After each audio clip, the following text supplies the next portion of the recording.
Then at this point in time, I will open it up for public comment. Anybody wishing to speak for or against this application, please come forward to the podium, state your name, address for the record, and you may address the board.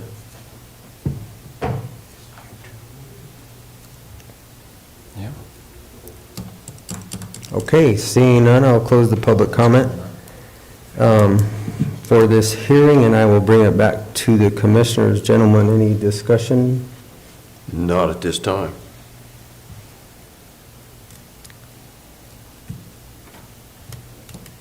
I would so move that we approve the high impact and special use permit application submitted by Camp Cush LLC, agent Jennifer Meggs, on property located at 30261 Road H, Cortez.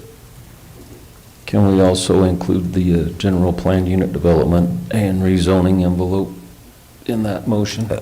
You sure may. Thank you. Second. So I have one comment for both of you. Thank you. I know that this has probably been a little bit of a process, but I do appreciate you. Obviously, you purchased the property unknowing that it was in the condition it was, but to get things done and in proper place, I do appreciate your efforts. So it's been moved and seconded to accept the after-the-fact general planned unit development and rezoning application and a high-impact and special use application submitted by Camp Cush LLC, agent Jennifer Meggs, on property located at 30261 Road H, Cortez, Colorado, consisting of 40.14 acres more or less. All those in favor? Aye. Aye. Aye. Thank you so much, commissioners. Thank you. We really Thank you. appreciate having that you have a process in place to bring properties like this into compliance. We appreciate you all. Thank you. Yeah, and again, like I said, I appreciate you. I know that it took a little more effort, but to do things right, although you bought it in the condition it was, it's better now that you have something that you can pass on knowing that you really have things squared away, and I do appreciate that. We're very happy. Okay, Good luck to you. thank you. Thank you so Yeah, much. and good luck. Okay, great.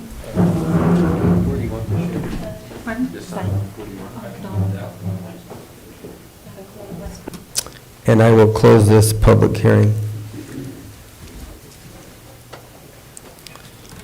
And we have 3 minutes. She's got 3 Mylars. We got a couple, 3 Mylars if you want to. Well, then let's go ahead and roll 1 or 2 of them out, and we'll sign the Mylars. This is the one for Triple S Farms. It's the single lot development that Ernie Manus is doing. You've already seen it, you've Yep. already approved it.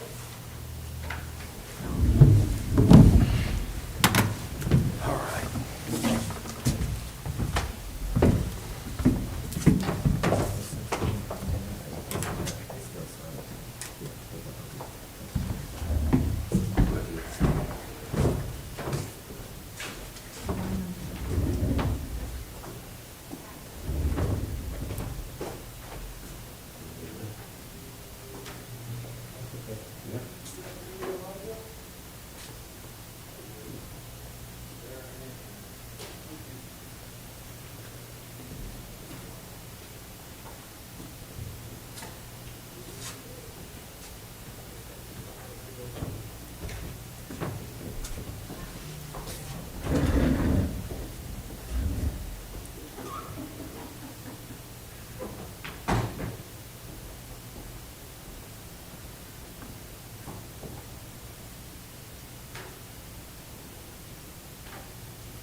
Hang on. Do we have time for another one? we do.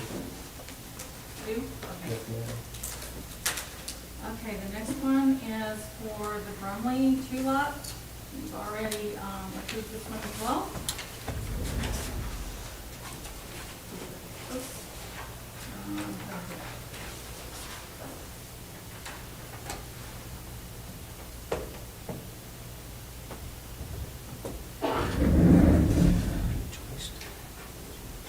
It's a lot. What you're doing is not me. It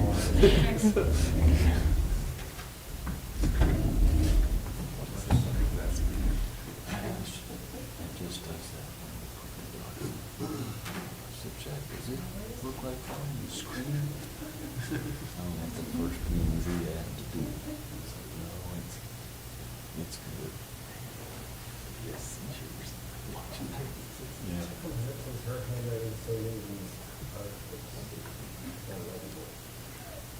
He can go to doctor school. No comment. Hopefully he can went to doctor school. He's got excuse. He's got excuse.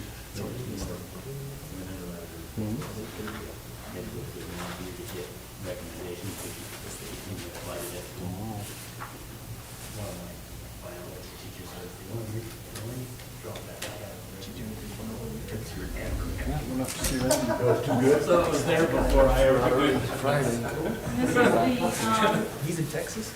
Memphis. Memphis, okay. the subdivision Yeah, amendment. the old coal power plant. There's two big potash piles. They got like a 7-8 year contract. Yes. Excavate them. It's pretty good because all they do is load out. That's the Texas Valley Authority, the power company. They have the trucking and the landfill and all that, so all they do is load them up and then they don't have liability on the trucks and all that. And as many trucks as show up, they'll load, and if the trucks don't show up, they don't load, so they're still orders. So it makes it really Bought a house out there. That's crazy. He's only trucks in Mississippi. That's a great spot. Beale Street's like a 2-minute drive. First time I interviewed him. Really? That's cool. Good for you. That was such a suck.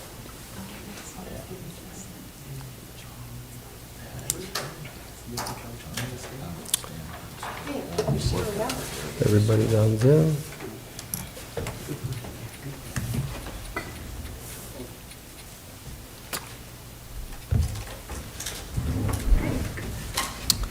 Thank you. Okay, we have another public hearing, and we are now at 9:10, so Kim, would you call the roll? Commissioner Candelaria. Here. Commissioner Lindsay. Here. Commissioner Copenhaver. Here. Administrator Powers is absent. Attorney McLaren. Here. Kim Purcell, Montezuma County Clerk and Recorder.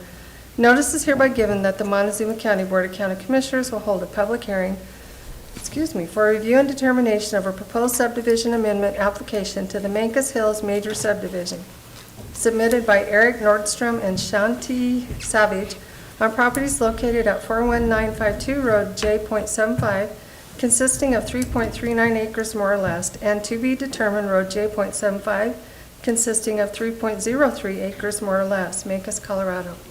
Both located north of Highway 160, situated in Section 28, Township 36 North, Range 13 West, in a PM. The hearing will be held Tuesday, February 12, 2022 at 9:10 a.m. in the Commissioners' Hearing Room, Montezuma County Administrative Offices, 109 West Main, Cortez, Colorado. Interested persons may attend and give input. Information may be obtained from the Planning Office online service at https://co-montezuma-co.smartgovcommunity.com public home. You may also contact the Planning Department at 970-565-2801 with questions. Dated this 19th day of January, 2022. Kim Purcell, Clerk, Board of County Commissioners, Montezuma County, Colorado. Published in the Journal on Wednesday, January 26, 2022. Okay, thank you, Kim. Sherry Jane, would you go ahead and give us the overview? Sure, the property owners are on Zoom. Mhm. The owners, Eric and Shanti, they own both properties, and all they're doing is consolidating the two lots into one to make it more viable for them. Okay, And the Planning and Zoning Commission had no problems with it. so this is just a simple boundary line adjustment and Yeah. nothing else? Yeah. Okay, And because it is within a major subdivision, it has to go through the process. correct. Okay. I'll give the applicants, I see Mr. Nordstrom and I guess Ms. Savage. Ms. Savage, if you'd like to go first, do you have anything to add? No. Okay. Mr. Nordstrom? I don't have anything to add. Thanks. Okay, thank you. Commissioners, any questions or comments on this one? No. Pretty straightforward. Okay, well then I'll go ahead and open this up to public comment. Anybody wishing to speak for or against this application, please come forward to the podium, state your name and address for the record, and you may address the board.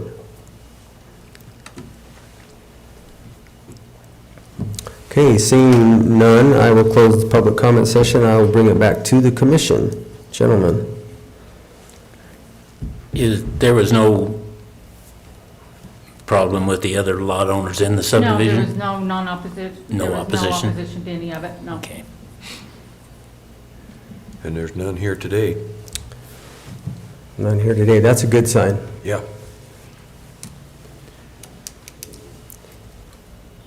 All right. Okay. I'd move we approve the proposed subdivision amendment application to the Mancos Hills Major Subdivision submitted by Eric Nordstrom and Shanti Savage on properties located at 41952 Road J .75 consisting of 3.39 acres.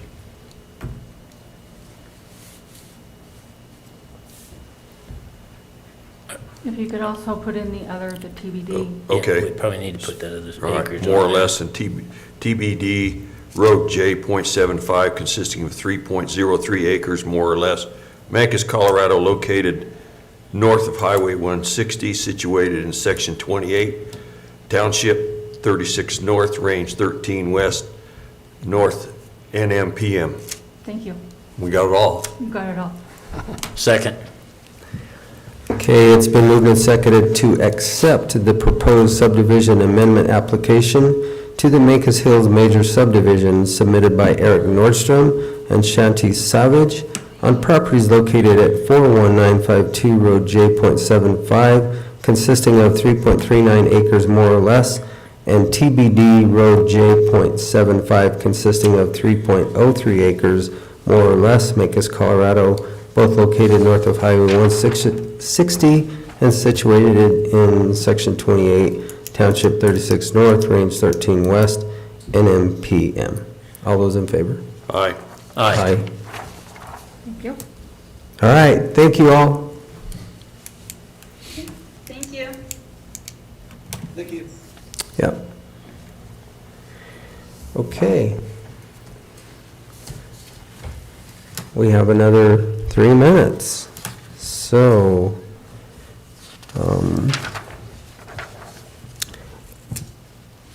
actually, do you want to start, Ian? We'll go with you first. We'll start with the attorney's report. And I've got a fairly lengthy report today, so I'll get it started, and then if we need to... Get it started, move to get one public item, and then hearing. we'll keep moving on. Okay, so, biggest news we have, last Friday, we got an order from the Board of Assessment Appeals on our Kinder Morgan case for the retroactive assessment of taxes for the 2009 tax year. As the commission will recall, it initially went before the Board of Assessment Appeals. We won there on the basis that the Board of Assessment Appeals found that an assessment had been made in a timely fashion. It went up to the Court of Appeals, and the Court of Appeals overturned the Board of Assessment Appeals. They said that a timely assessment was not made, and they remanded the case down back to the Board of Assessment Appeals to consider the county's equitable arguments, which boiled down was that the audit that was done on Kinder Morgan found that there was fraudulent activity and intentional underreporting. And as a result of that, we argued that the statute of limitations should be tolled, and so we should have more time to levy that assessment. The Board of Assessment Appeals just issued this order on Friday. They agreed with the county. They said that because of the fraudulent activity by Kinder Morgan, the statute of limitations really shouldn't apply at all. And even if it does apply, it should be tolled. And so they denied Kinder Morgan's appeal to the Board of Assessment Appeals. And so at this point, that Kinder Morgan's case is done there. I anticipate it probably will be appealed up to the Colorado Court of Appeals again, just based on past history. But certainly, from a procedural standpoint and the way the case is postured now, it's very favorable for the county. So that was great news. Real happy about that. And that's just specifically for the 2009? That's correct. Yeah. Yep. I guess another thing, I did draw up those agreements for the lodger's tax to be remitted to Montezuma County. Those have been submitted to Airbnb and VRBO for review. I anticipate those will be coming back anytime. I was hoping to get them back before today's meeting, but they said they're going to get those back to me. They're going to review them and sign them, and hopefully we can get those in front of you guys next week to sign so we can get that piece done.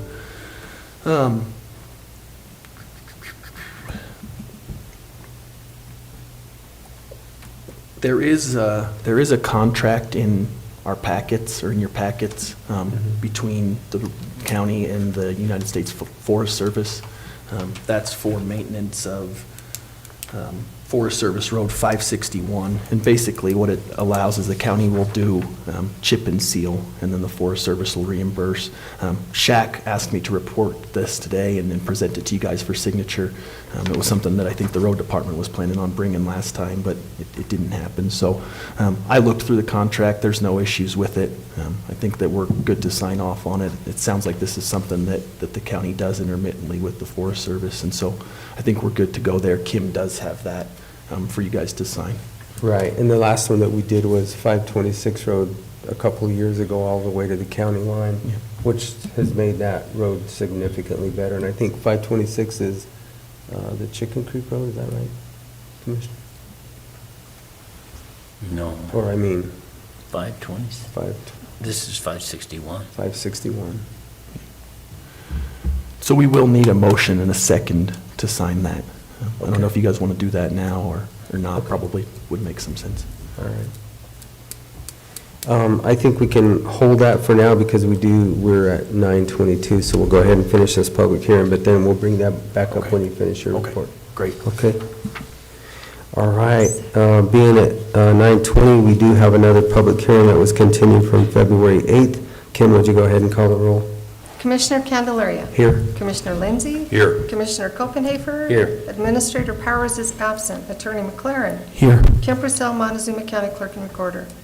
Notice is hereby given that the Montezuma County Board of County Commissioners will hold a public hearing for a review and determination of a proposed single-lot development and AR 3-9 rezoning application submitted by Joseph and Austin Hancock on property located at to be determined Road 16, Yellow Jacket, Colorado, consisting of 115.69 acres, more or less, located south of Road W, east of Road 16, situated in Section 5, Township 37 North, Range 17 West, 10 p.m. The hearing will be held Tuesday, February 22nd, 2022 at 9:20 a.m. in the Commissioners' Hearing Room, Montezuma County Administrative Offices at 109 West Main, Cortez, Colorado. Interested persons may attend and give input. Information may be obtained from the Planning Office online services at https://co-montezuma-co.smartgovcommunity.com public home. You may also contact the Planning Department at 970-565-2801 with questions. Dated the second day of February 2022, Kim Purcell, Clerk, Board of County Commissioners, Montezuma County, Colorado. First published in the Journal on Wednesday, January 26, 2022. And this is a continued public hearing from February 8th, 2022. Okay, thank you, Kim. Sherry? This is a single lot development that Joe and his son are proposing on their property. The single lot development will consist of about 3 acres, more or less. The remaining property will continue to be ag. And the Planning and Zoning Commission had no issues with this. Okay. All right. Gentlemen, any questions or comments on this? No. And I'm sure that Mr. Hancock probably is not here because he couldn't get out of his driveway. And Yellow Jacket, so. Yeah. Which is a good thing and a bad thing, but I think we can obviously move forward without it. So, gentlemen, if you have nothing, I will go ahead and open this up for public comment. Anybody wishing to speak for or against this application, please come forward to the podium. State your name and address for the record, and you may address the board.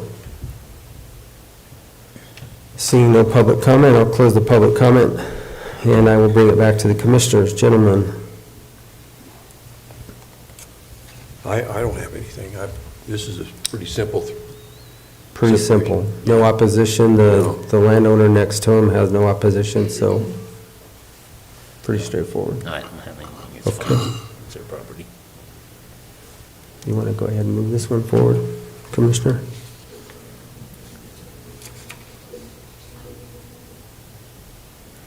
I move to approve this proposed single lot development and AR 3-9 rezoning application submitted by Joseph and Austin Hancock on property located to be determined Road 16, Yellow Jacket, Colorado, consisting of 115.69 acres more or less, located south of Road W and east of Road 16. Second. Okay, it's been moved and seconded to accept the proposed single lot development and AR 3-9 rezoning application submitted by Joseph and Austin Hancock on property located at TBD Road 16, Yellow Jacket, Colorado, consisting of 115.69 acres more or less, located south of Road W, east of Road 16. All those in favor? Aye. Aye.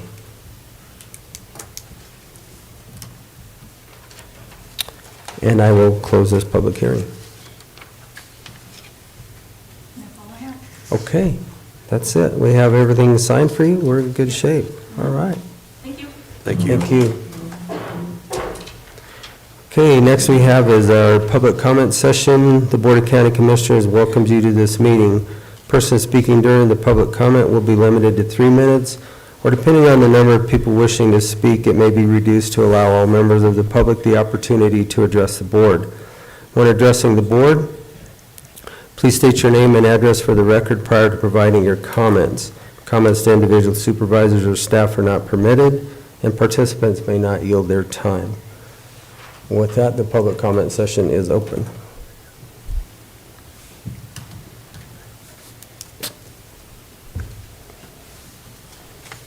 Good morning, Commissioners, Kim, other gentlemen. The reason for me getting up here today is just to thank the County Commissioners, their help with the redistricting, getting that taken care of with the help of the GIS, Doug Roth, Rachel Medina, and also very much so with Kim Purcell, the work that she's done to get all of that together so that we can proceed with our precinct caucuses coming up really soon. So I do want to thank the effort that went into it. It was something, and the maps that have come out, very helpful, and so I just wanted to make sure everybody was thanked for their efforts that went into that. So thank you very much. Thank you. And I will echo that also. I mean, I know, Kim, you worked a lot of overtime, or just a lot of hours individually, and so did our GIS department. So basically, it's a great team effort, and I greatly appreciate it also. Okay, anybody else? All right. Seeing none, I'm going to go ahead and close the public comment session for this meeting, and we are going to go to a liquor license renewal. Ms. Frizzell. Good morning. Good morning. I have a liquor license renewal for Smitty's Liquors, also known as Triple H and J Incorporated. There we go. It's located at 10255 Highway 491 in Cortez, and there's been nothing from the sheriff's office about any problems with them. Okay. Okay? Also need to sign it for the license. It's already been approved, everything, we just need to have it signed. So- Okay. And there's-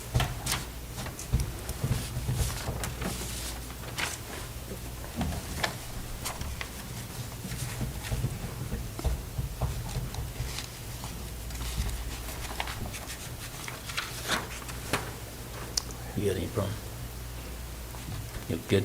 Yeah. Okay. I move to approve this retail liquor or fermented malt beverage liquor license renewal application for Triple H and J Incorporated, also doing business as Smitty's Liquor, located at 10255 Highway 491, Cortez, Colorado. Second. Okay, it has been moved and seconded to accept the retail liquor fermented malt beverage license renewal application for Smitty's Liquors located at 10255 Highway 491, Cortez, Colorado. And the licensing name is Triple H and J Inc. All those in favor? Aye. Aye. Aye.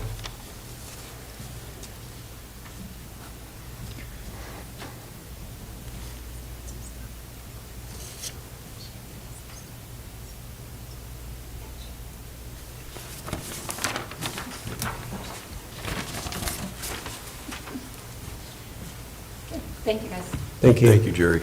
Okay, we're going to change our schedule here a little bit. The sheriff was scheduled after lunch, but he's had some things come up, so we're going to move him up ahead of our public services. So with that, Sheriff?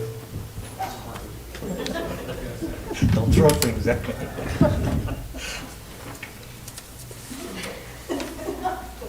You guys be good in the back. Calm down back there.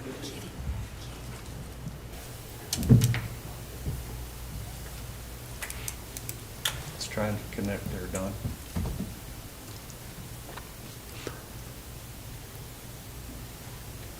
Something went wrong. I told Jim McLean not to leave. Do you need the old cord? I'll tell you what, why don't you, if you would, pull up the Dolores contract for me? Okay. We'll just have to do this. The old-fashioned way? Okay, That's sorry. fine. Those are part of the documents that I sent last week. And if, and you all, good morning, everybody. You received the calls for service for the month of January as well as the jail. If you don't have any questions about that. I have none. I don't. I looked at them. Okay.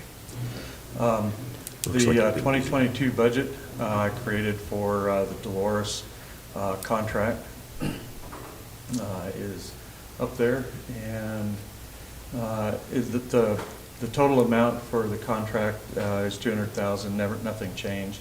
Just everything in between there was changed. Is all.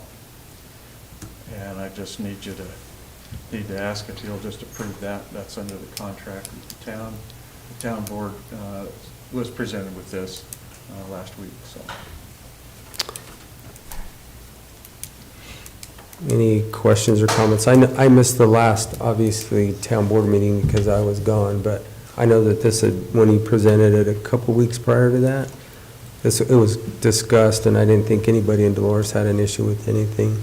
Yeah, I always present it to them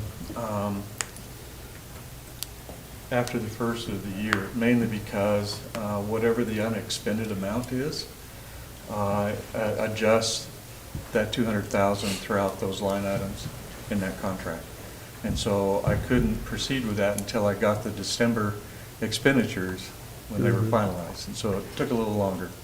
Admin was pretty busy with end of the year stuff, so that's what took so long. Okay. Sheriff Nellen, the other part of the stuff that you sent us was the dispatch fees. Right. And I see Dolores's went up Yep, $1,000. $1,000. How do you determine that? Is it on call Calls for volume? service. Okay. Calls for service. Their calls for service increased, and so by looking at that percentage, that's what it's determined as, because I get that percentage from the Cortez Dispatch Center. Right. And so that went up $1,000 for them. However, when we get into the next one, I don't really it's want to. astronomical, I'm telling you. Yeah, so they do help offset those costs, and because all of the calls for service, they're they pay for that dispatch service. Yep. And it's paid for through that contract. So with our new critical response, you know, how are they going to par that out? Do you have any idea? I don't know. We've had one meeting and that's about it. Nothing Okay. much has happened with it. The dispatch meeting that I attended as a representative for the county, the big issue was they just introduced that they were still looking for paramedics and a mental health counselor from what, I don't know what their progress is right now. And then the next one was the dispatch center policies and procedures manual that is like decades old, that they wanted to have everybody's input in to change and stuff. So as far as the dispatch requirements for the sheriff's office, they're in the sheriff's office policies. They'll be presented with those to incorporate into their dispatch policies. Well, in the CIP program, when we set up that budget, the way it was set up, there's actual a line item for fees for those. So there is, in the CIP program is what your question was, Yeah. correct?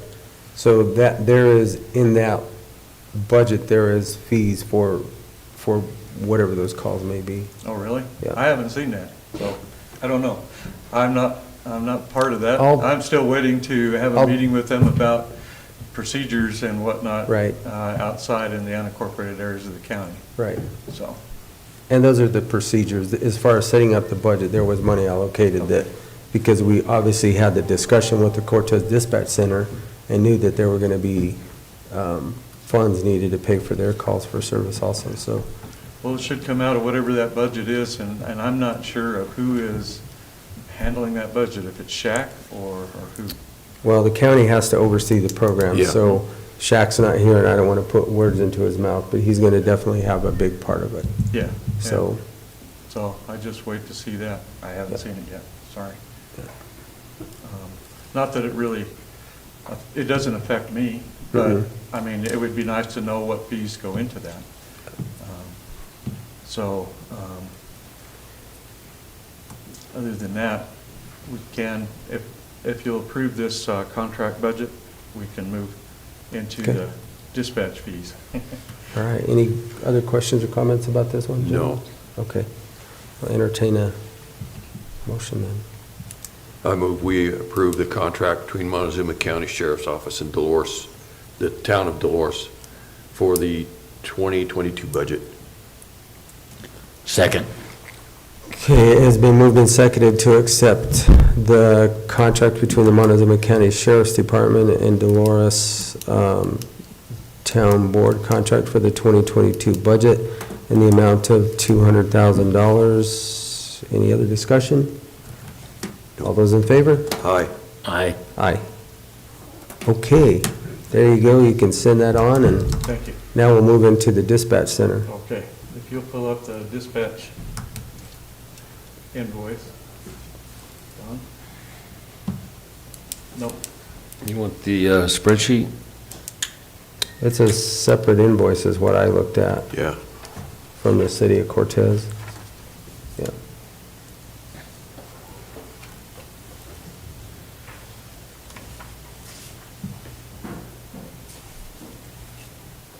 It would be an Adobe PDF.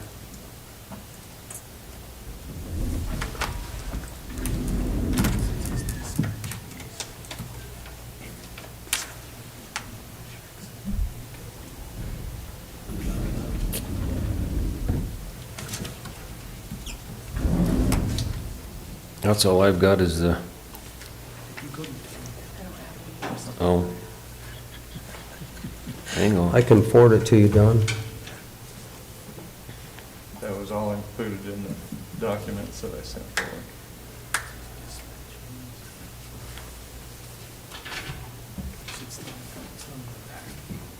Here you go, I'm sending it to you right now. Okay.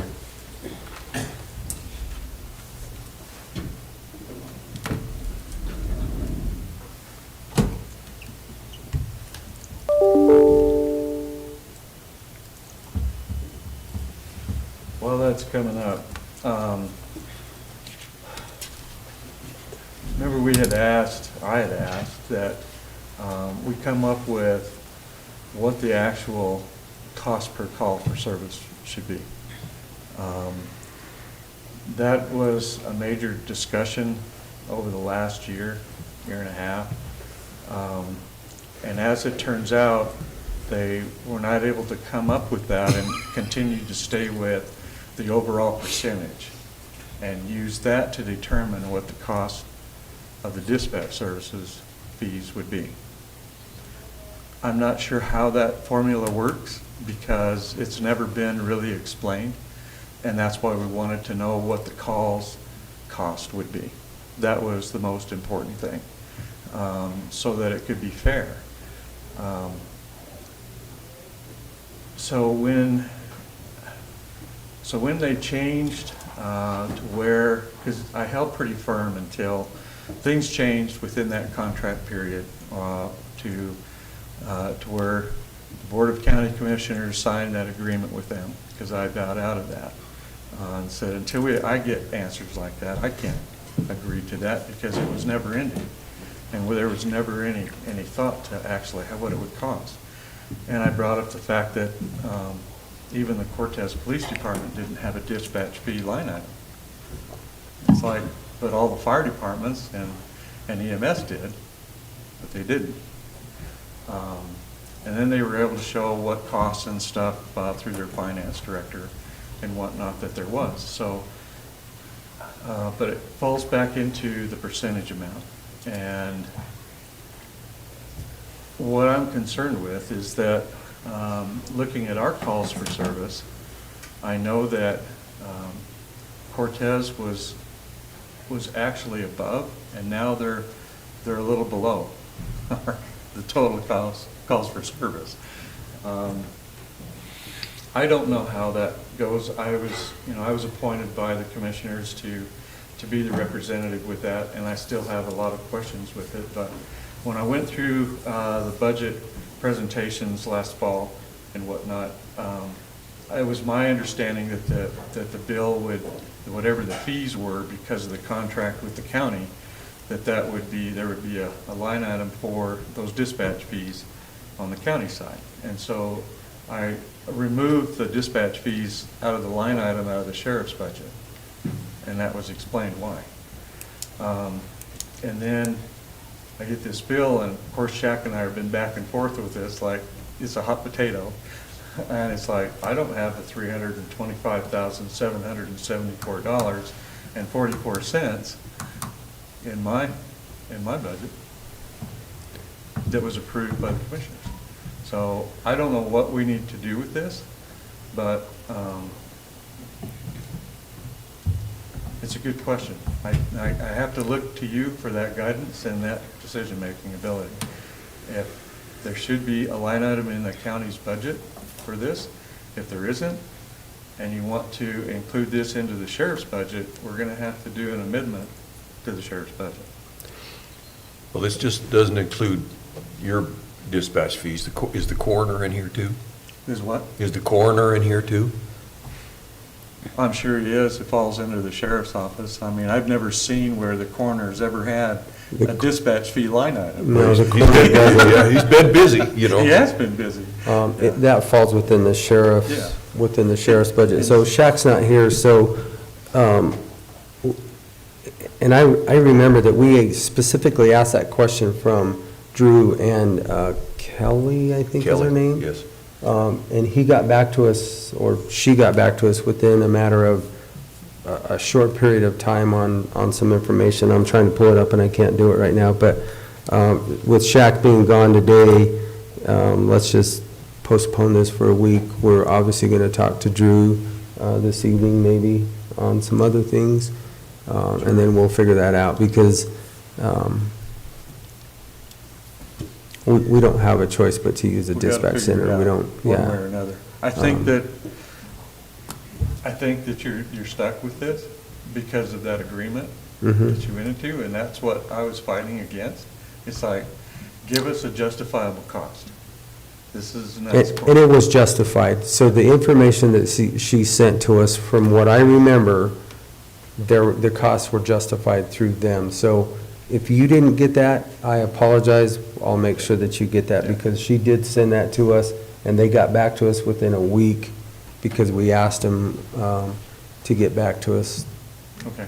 right away.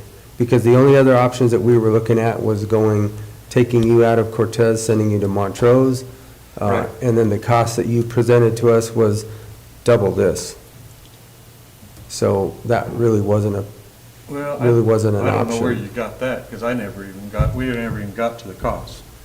But their biggest problem is that they couldn't hire enough dispatchers still, and that's why they closed the dispatch center in Montrose. Mhm. Everything transferred over to Alamosa or up to Craig. And so Yeah, that was, I didn't know they'd closed that dispatch center. yeah, yeah. So, They're struggling everywhere right now. Yeah. yeah, it's with very limited. personnel. Yeah. So they were having problems with personnel and trying to fill those dispatch positions. When I get to an actual PC, I will search the PC, because they did Okay. get back to us Okay, all right. and I get that to appreciate you. it. Okay. And Sorry, then we can gentlemen. have that discussion with Shaq when he gets back next week. But we don't have a choice. We have to have a dispatch center. So does this still equate to approximately that 42% of the dispatch center? That was basically what they were saying was our percentage Is of that the right? dispatch center? Okay. Well, I know it's the largest amount. It is. And I also know that they're using, the 911 fees because of dispatcher personnel costs and other equipment that's in there. So, and you're the 911 board, so I don't know. For the equipment, the 911 fees that were used for the upgrades of all the equipment is the way I understood it. That's the way I understood it, but supposedly there was some discussion about how there is some of those dollars out of E911 that helps for paying for dispatchers. Okay. This is, and this is what we were trying to get at the last 2 years, okay? Of dissecting this thing and get it all out in the open and talk Drew- about what those costs are. Drew's been pretty upfront with us, obviously with his law enforcement background. So when we had him in here, I think the meeting after we met last time, which has been several months ago now, they did get a spreadsheet to us from the finance director. And so I'll get that to you. Okay. And then I'll discuss it with Shaq when he gets back, and we'll. All right. um, Okay. I just Go want to do forward. what I'm responsible for and not what others are, okay? That's all I ask. Understand. Okay. Okay. Thank you. All right, thank you. Appreciate it. Thanks. Thank you.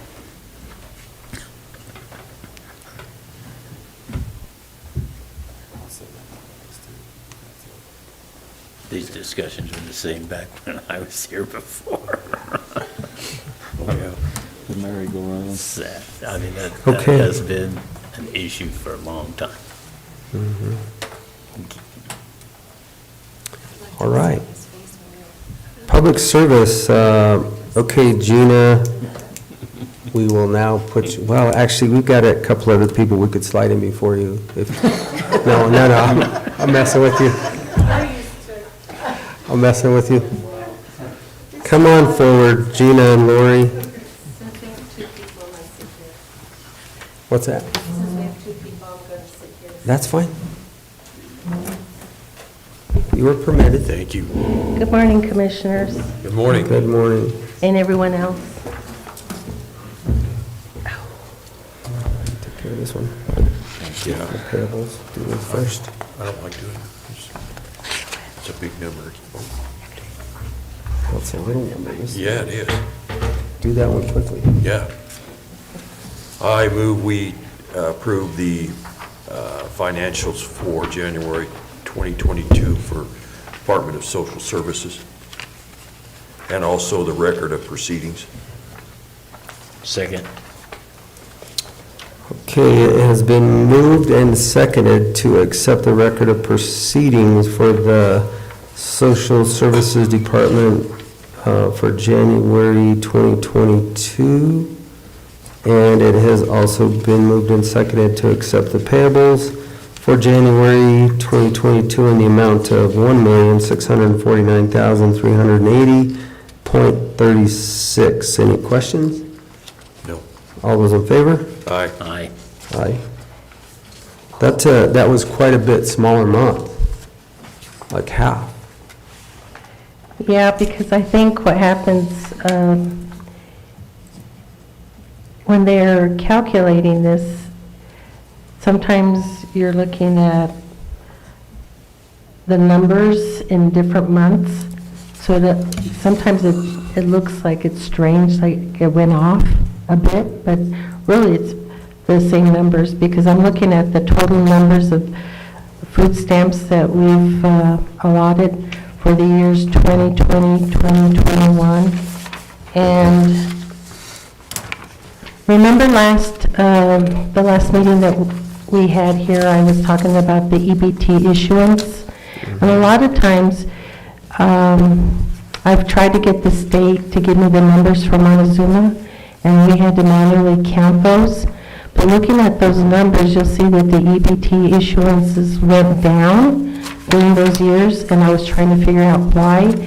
And what happened was that before, like in 2019, if we had a client who lost his or her EBT card, we would replace it here at the county.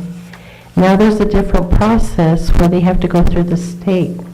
So we see now that the EBT issuance have gone down, the cards being issued have gone down, because the clients are being more careful and not losing their cards, because it takes them a longer time to get them from the state. Does that make sense to you?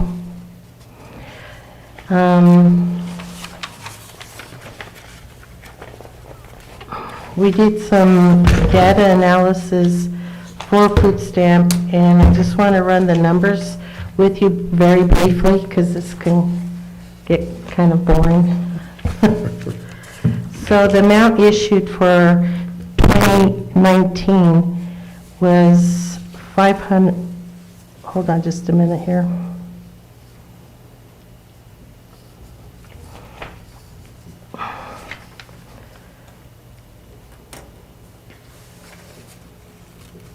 Well, I can just give you the case count. In 2019, we had 2,100 as a count for a case count, and we had 43 client counts in 2019.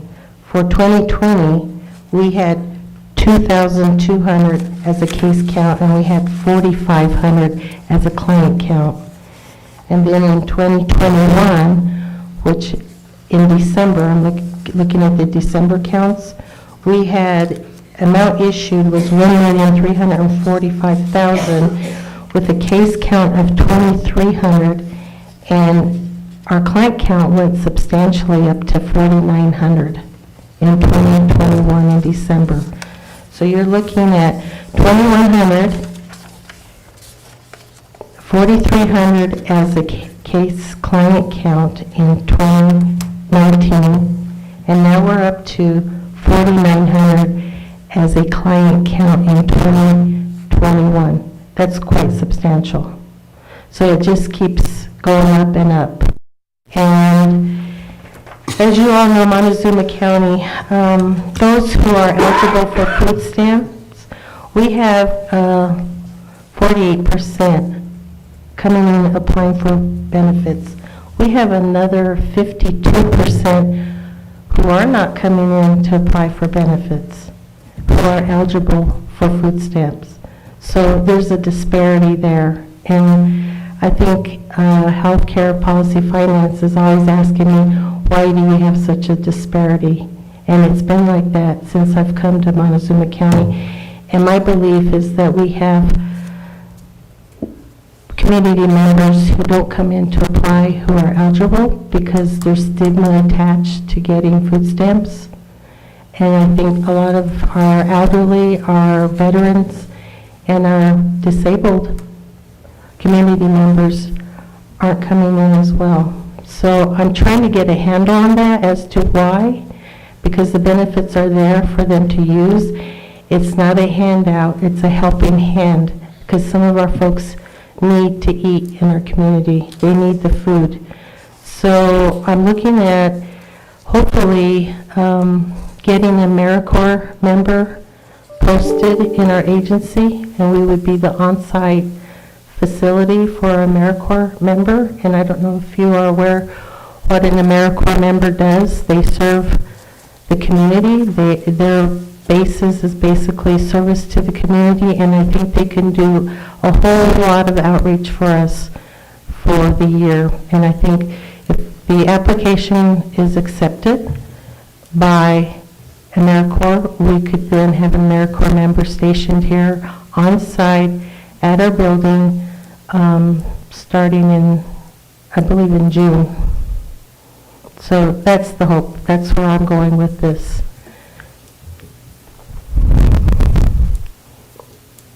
Anybody have any questions? I don't. Have you ever had an AmeriCorps person? No, but there's several agencies in the region who have had AmeriCorps members, such as Four Corners Advocacy Center. I think there were some other AmeriCorps members that have been hosted here in Montezuma County. There's been some in Durango and Archuleta County. And I'm trying to get information for the AmeriCorps sponsor person to give me a Department of Human Services that has used AmeriCorps member as well. They're not a salaried person. They get stipends. And which was one of the issues. So in 2019, Commissioner Sukla and I visited a couple of the programs that they were administering at that point in time.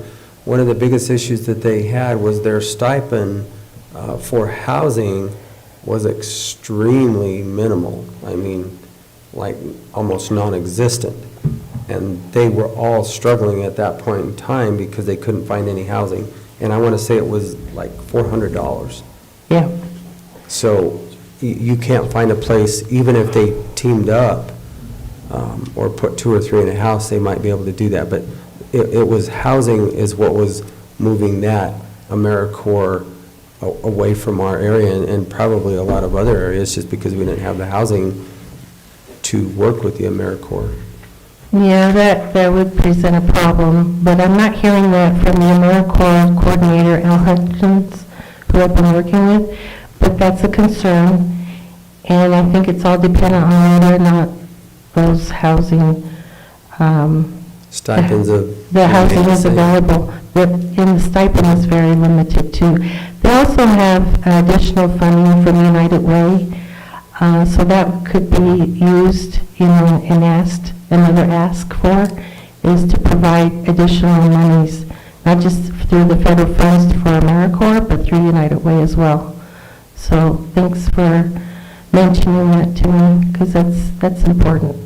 That was the biggest takeaway that I got from that, because the young ladies that were doing it, and we went to it was down at the Mesa School, and they were doing some kind of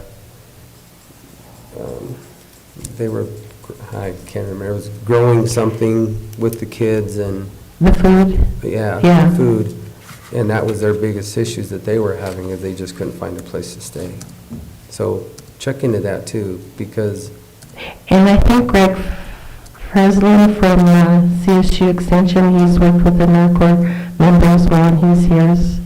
He Good. could tell you his experience. But basically, I think it's good for the community that we have AmeriCorps members who want to serve in rural Colorado, and that's a big need, because I think that rural Colorado needs members like this in our community. Yeah, I think they were doing a great job. It was just, they were having issues that they were having to deal with also, so. And that's the same good. issue for any community members finding housing here in Cortez and Montezuma County. It's just not affordable, and that's a big issue. Okay. What other bright news do you have for us? Getting cloudier out I'm there. running today. I don't have much. I'm going to Pagosa Springs to help interview for their new director. they're needing a new director in Archuleta County DHS, so I'm going to be able to help them out. You're not going today, are you? Yes. Got to go. Well, be careful. Okay, thank you. And we'll let you get out Very of here careful. so you don't have to rush. Yeah. Yeah, I'm going to leave early. Okay. Thank you. All right. Thank you, guys. Sorry, Lori, for talking so much.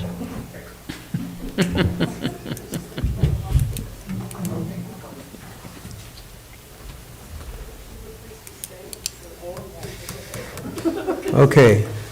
Next, we have public health. Good morning. Good morning.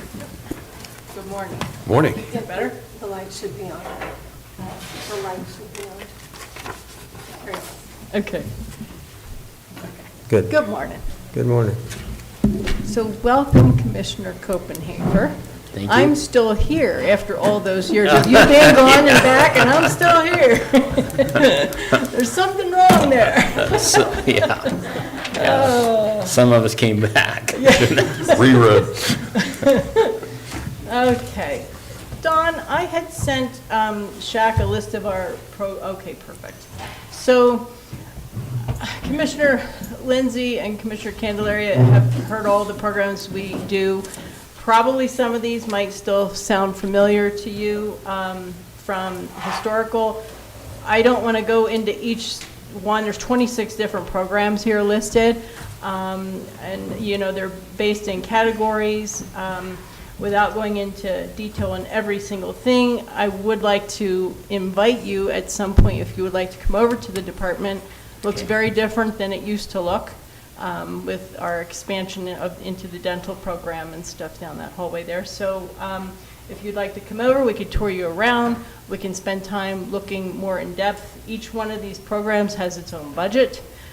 We could go over, you know, the intricacies of the budget. Laurel is our assistant director, and she also handles all of our finance. So we'd love to spend that time with you if that would be beneficial. So. Okay. So basically, without going through all this, does anything leap out at you that you might have a question about in these programs? Anything? We used to have a tobacco program, but we no longer have that program. So I'm keeping in the loop if that does end up being a little more direct services oriented, and we could look at restarting it again, but I think that would be probably a couple years down the road if that happens. So. I think that one of the big things, the dental program, I don't think was near as big, No. you know, back in the day. Now No. that the remodel has been done, I think you have, what, three? Two chairs. Or We have two chairs over there? fully operational chairs. That are fully operational and Yeah. functionable every day. So it's a pretty, I think back maybe we were still using a van because we had a van that we originally years ago operated out of. You're shaking your head. Yeah, Yes, you I remember remember that? the van, yeah. So we've progressed to actually having a clinic in-house with a dentist and 2 hygienists, and we do pretty much everything in our department. So anyway, I did want to ask you all if you got the invite for the Board of Health training. Came out in January. You should have gotten an email from a gal by the name of, and I'm probably going to ruin her last name. First name was Sheena Mamarapalil. Anyway, it was UC Denver, ucdenver.edu.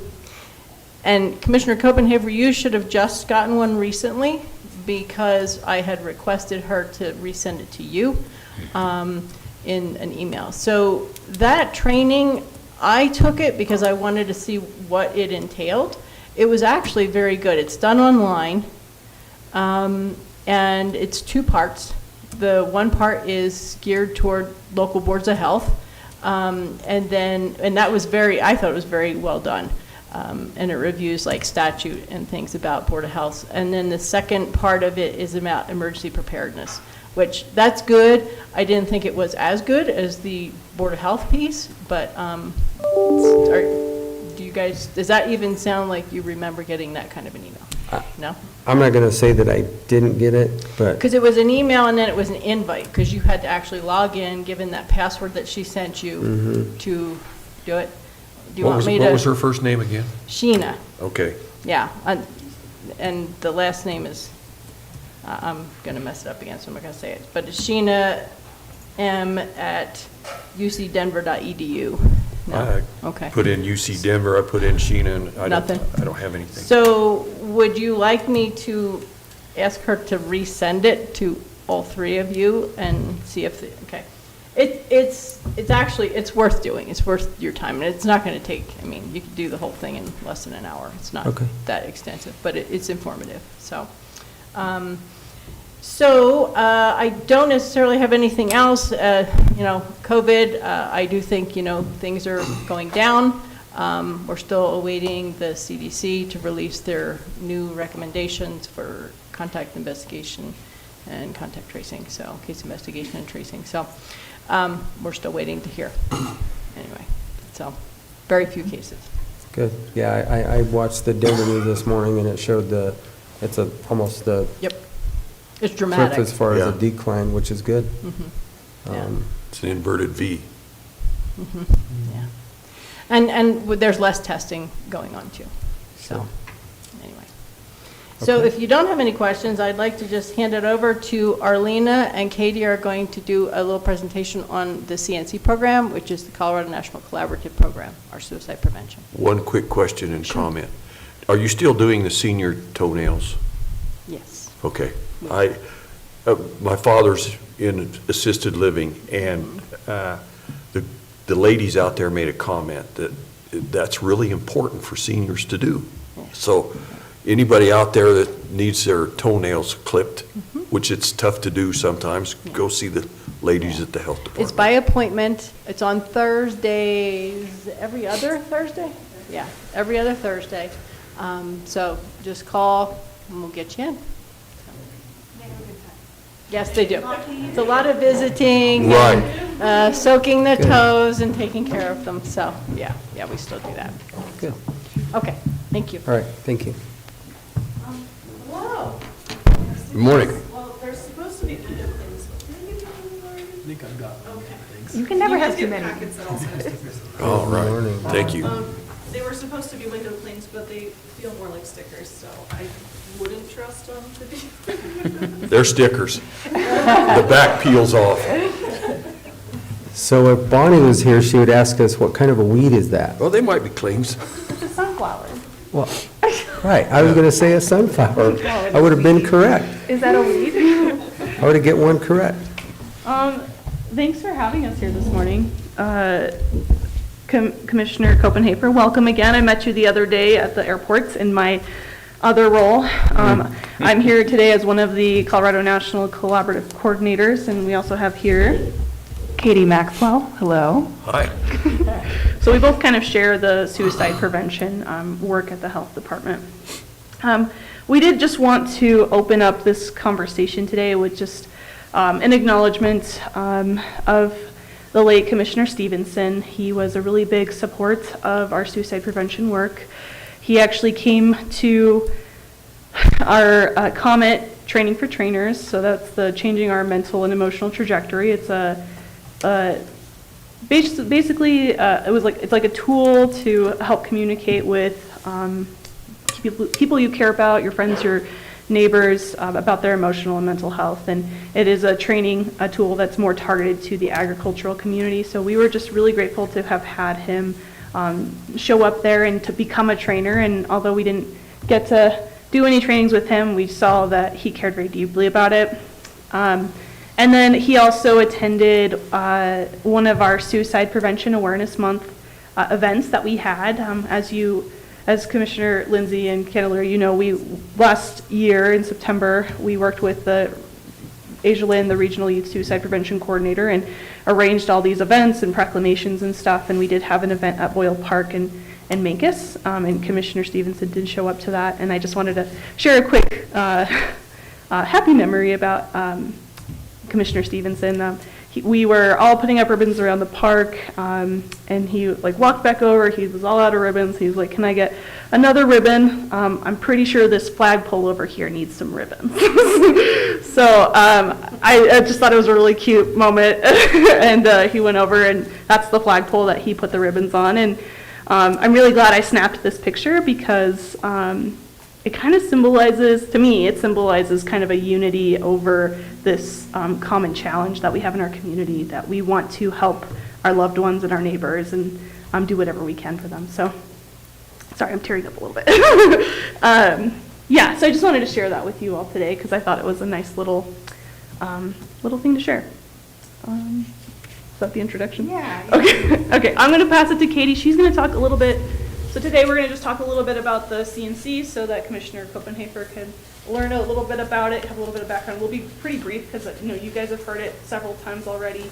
You can always learn more every time you hear about it.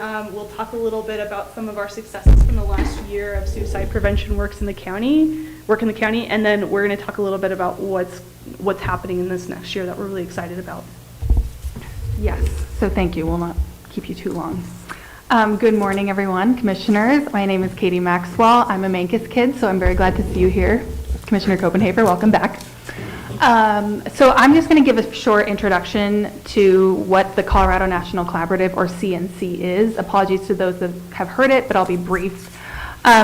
So what really started is a few national partners got together from SAMHSA, the Substance Abuse and Mental Health Services Administration, and the Education Development Center, and they kind of noticed that as suicide rates have been increasing in this country pretty steadily over the last 20 years, there really hasn't been a comprehensive public health response that's been effective. So on the national level, they got together, they started looking at what people had been doing, and they reviewed a bunch of studies and a bunch of programs, and there were a few programs that proved to be very effective that used a specific type of model, which we call a comprehensive model, which means it had a bunch of different areas to it. And one of those most successful programs was actually in the U.S. Air Force, and that was incredibly effective in reducing suicides in that population. So they used that study and then a few international studies as well to kind of create this model based on these things that had worked in the past. And they decided they wanted to try and get it into the states, but they needed to essentially pilot it in one state to get it started. So they looked across the United States. They needed to find a state that had the need for it, so essentially a high suicide rate. They needed to find a state that had some leadership buy-in, willingness to take this on, and also the capacity to do it. And Colorado fit the bill for all three of those. So they reached out to the Colorado Department of Public Health and the Environment, and our State Office of Suicide Prevention agreed to take it on. So from that point, the Colorado National Collaborative, or CNC, was created. And at that point, once the state and the feds were working together, they started looking, assessing the counties in Colorado, which would meet those same requirements, have the need for this kind of work, have the willingness to take it on, and the capacity to do so.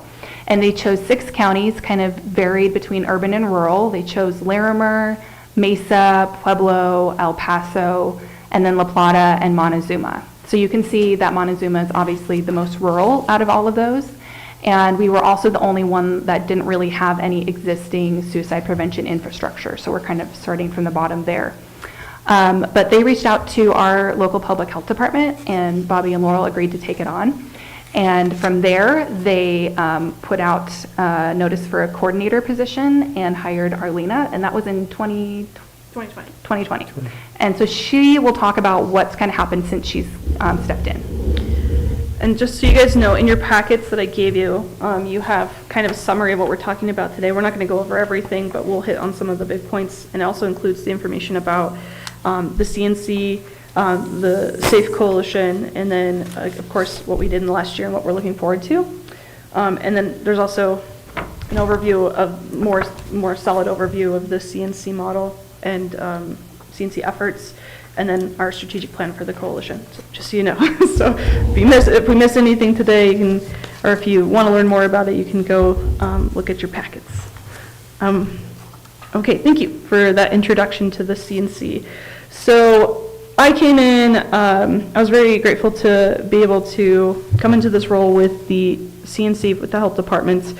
in May of 2020. So essentially as the pandemic was kind of kicking into gear, it was very challenging trying to coordinate different community partners while also like trying to help out with response at the same time for COVID in our community. But despite all that, and in light of all that, like we actually were very successful in gathering several community partners together, and many of which are still very much engaged in the coalition. We have representation from healthcare, from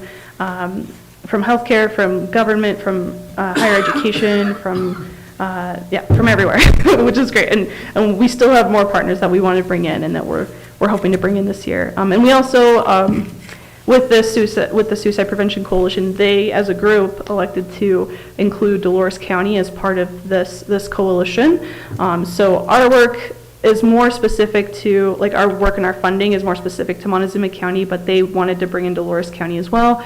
And so we just like assist and help with, like, if we have virtual trainings, they're welcome to attend and stuff like that. But we would have to look for other funding to support them with strategies that they want to implement in that county. But regardless, they're still a part of the effort.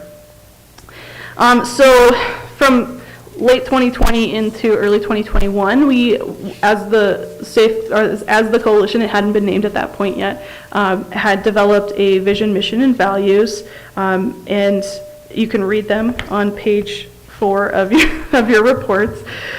We were very excited to have an identity as a group, and to move from that into strategic planning that occurred in April of last year. And we had the Omni Institute, Rebecca Larson, who has since moved away, but was a very great resource for us.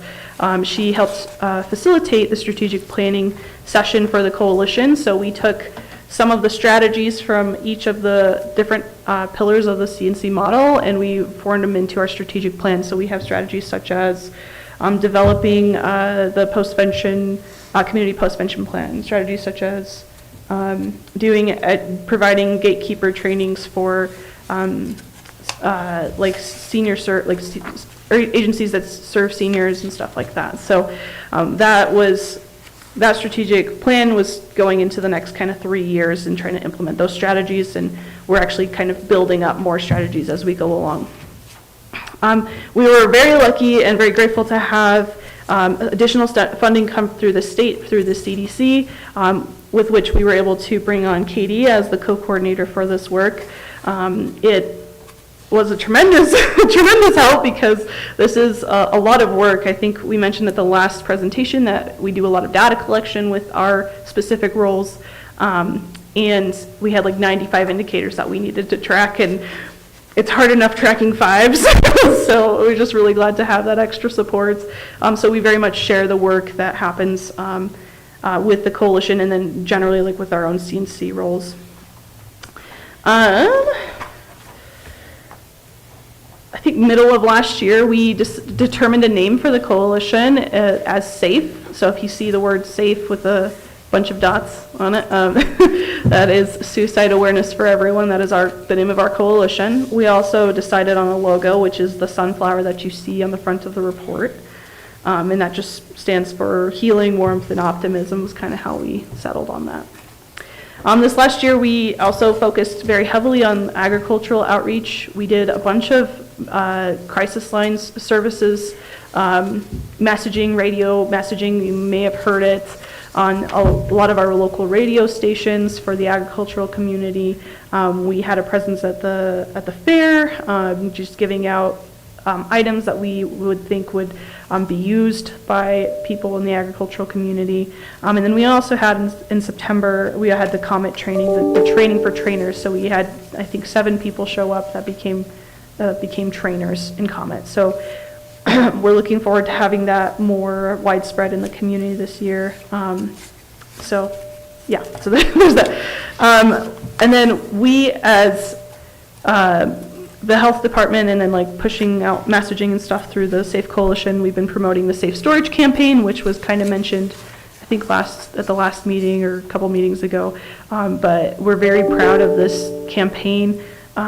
We provide, for anybody that needs it, we provide gun locks, free gun locks, and free locking prescription boxes that are very dignified, and we don't ask questions. We do like some education and awareness stuff with those individuals before we send them off, but we just want to encourage, especially, so like obviously there's the aspect of having young people in the household. You don't want young people to get a hold of prescriptions and stuff like that, but also if you have somebody who's experiencing crisis in the household, you want to put time and space between that individual and any sort of lethal means. So that's really what our Safe Storage campaign is about, and we're very excited to say that like I constantly get phone calls from people at the Sheriff's Department calling and asking about the safe storage materials, and it's great to know that it's working and the word's getting out. I will say that right now, like we're kind of out of the boxes right now, but we're going to be ordering some more. So if you're wanting any,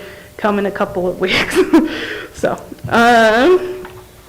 and then we did establish a website for the Safe Coalition that also includes information about the CNC work, the CNC effort across the state. And that information is actually, this is the website right here on your sticker. And we did several, I kind of mentioned it earlier, we did several events last year. We went to Lewis, Areola, we went to Mancos, Dolores, Cortez. We put some stuff around those county buildings regarding Suicide Prevention Awareness Month messaging, ribbons. We had proclamations from all the municipalities and from you all. And again, we're really glad that you were willing to do that for us. And I think one thing that we're really excited about that has transpired in the last year was this grassroots effort that has been growing in Mancos. There were several groups that kind of were born out of the response to the youth suicide death that happened last year. And we were able to find pretty good alignment with them with the Safe Coalition, and we're just really excited about their movement and trying to, they've become very much youth-led, so there's several youth that show up to their meetings, and they have the youth lead those discussions and their direction, I guess, for the group. But we were able to find some alignment with them with regards to the CNC model and pulling in some of those strategies. Yeah, and that's called the Mancos Wellbeing Project. So they also absorbed another group that had formed, which was related to developing a safe youth space. So they've kind of absorbed them into the group as well. So, and I don't know if I said, it is a suicide prevention group. So I don't think I said that. But yeah, other than that, we had several groups, work groups that we brought in this last year. We had the data work group more specific to the coalition. We had the connectedness work group, which is related to the strategies that we've selected from the connectedness pillar. We have the postvention aftercare work group, which is related to the postvention aftercare pillar. We've also kind of brought under our umbrella as a coalition at the Montezuma Stop Youth Suicide group that's kind of led by the Pinion Project. And we kind of merged with the Behavioral Health Action Team of Team Up Southwest Colorado, who to do kind of be a representative work group for the education and awareness pillar of our CNC model. And with that being said, our coalition selected several strategies, not all of them, obviously, from the CNC model, but there are so many great things that are happening in the community that are totally in alignment with other strategies in that model. So, for example, there's one pillar that the coalition didn't select any strategies from that's called the Economic Stability and Supports pillars. Well, Team Up Southwest Colorado has amazing action teams that are already addressing a lot of the things that are in that pillar. So we like to refer to those action teams, like the Food Security Action Team, the Early Childhood Education Expansion Action Team, the Housing. Well, this is a little bit separate, but the Housing Task Force as what is it? It's like a representative work, like a work group cluster that doesn't necessarily associate with the coalition, but we have representation on, and that we are trying to also channel more of our strategies through. So there's a lot of really great work happening in the community, especially in this last year. And with that, I'm sorry, that was a lot more than I thought it would be, but So you guys are just basically developing all the strategies, and then your pillars are your tactics that are actually out there, the boots on the ground with the people that you're working with? Is that? So in the model, there's already listed strategies. So we're pulling them in, we're creating action plans to implement those strategies, if that Gotcha. makes sense. Yeah. Yeah, and the pillars are kind of like the areas for each one. Yeah, so there's connectedness, education and awareness, economic stability and supports, postvention aftercare, which is like after a suicide or after an attempt, access to suicide safer care, which is essentially the zero suicide model. So that's like pathways of care if somebody's disclosing any sort of suicidality or anything when they go to like a primary care provider or something like that. How do we make sure they get connected with care? So it's more like healthcare related. And then the last one is lethal means safety. Yeah. So there's 6 different pillars, and they're listed. In this Right. Okay, so to wrap this up, I'll just talk about kind of what we're looking at and where we're headed right now. So as we go into 2022, we've got some great projects that we're getting started. So I'll just go into a couple of those. The first thing is a major focus for us this year is data and evaluation. And not only is that something that the state wants us to do, there's a benefit for us to do it as well, because I'm sure you've heard it all a million times. We don't have much data in our community representing what's going on here.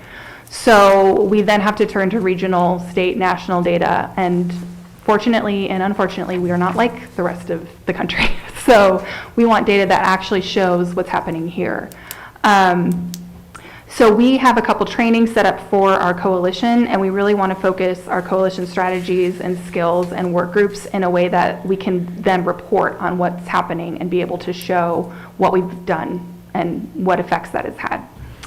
Another thing we really want to focus on this year is greater community outreach. So we're excited. We have a name now, we have a logo, we have a website. So it's time for people to find out and know about who we are. So we really want to get out there, get our name out there. We're going to be outreaching at events. And then we're also going to be going door to door and having conversations with business owners and hopefully have some actual window clings that people can put up. And then we also have been approached by a small group of community members and local business owners to start a suicide memorial walk in September. So we're hoping to create this annual walk and have it something that continues on. The coalition, the SAFE Coalition, has agreed to be the face of the event, so that will be another opportunity for us to get our name out there and to do something really great, hopefully, in the community.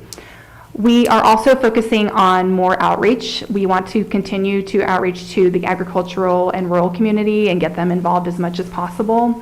And then another big population we really want to help serve this year is our veterans. We know that veterans have a high suicide rate, and we really want to involve them in this work as much as possible. And we have a few trainings coming up. As Arlena mentioned, the COMET trainings, which are peer-to-peer training specifically for the agricultural community. We're going to be having one at the Ag Expo and also the Four Corners Farmers and Ranchers Coalition, both this spring, and then some others coming up after that. And those will be in collaboration with the CSU Extension Office. Yes, with the CSU Extension Office. And then another big project is the Postvention Plan. So Arlena mentioned that one of our pillars is called Postvention, and that's really just what kind of response happens after there is a suicide in the community. How does the community respond?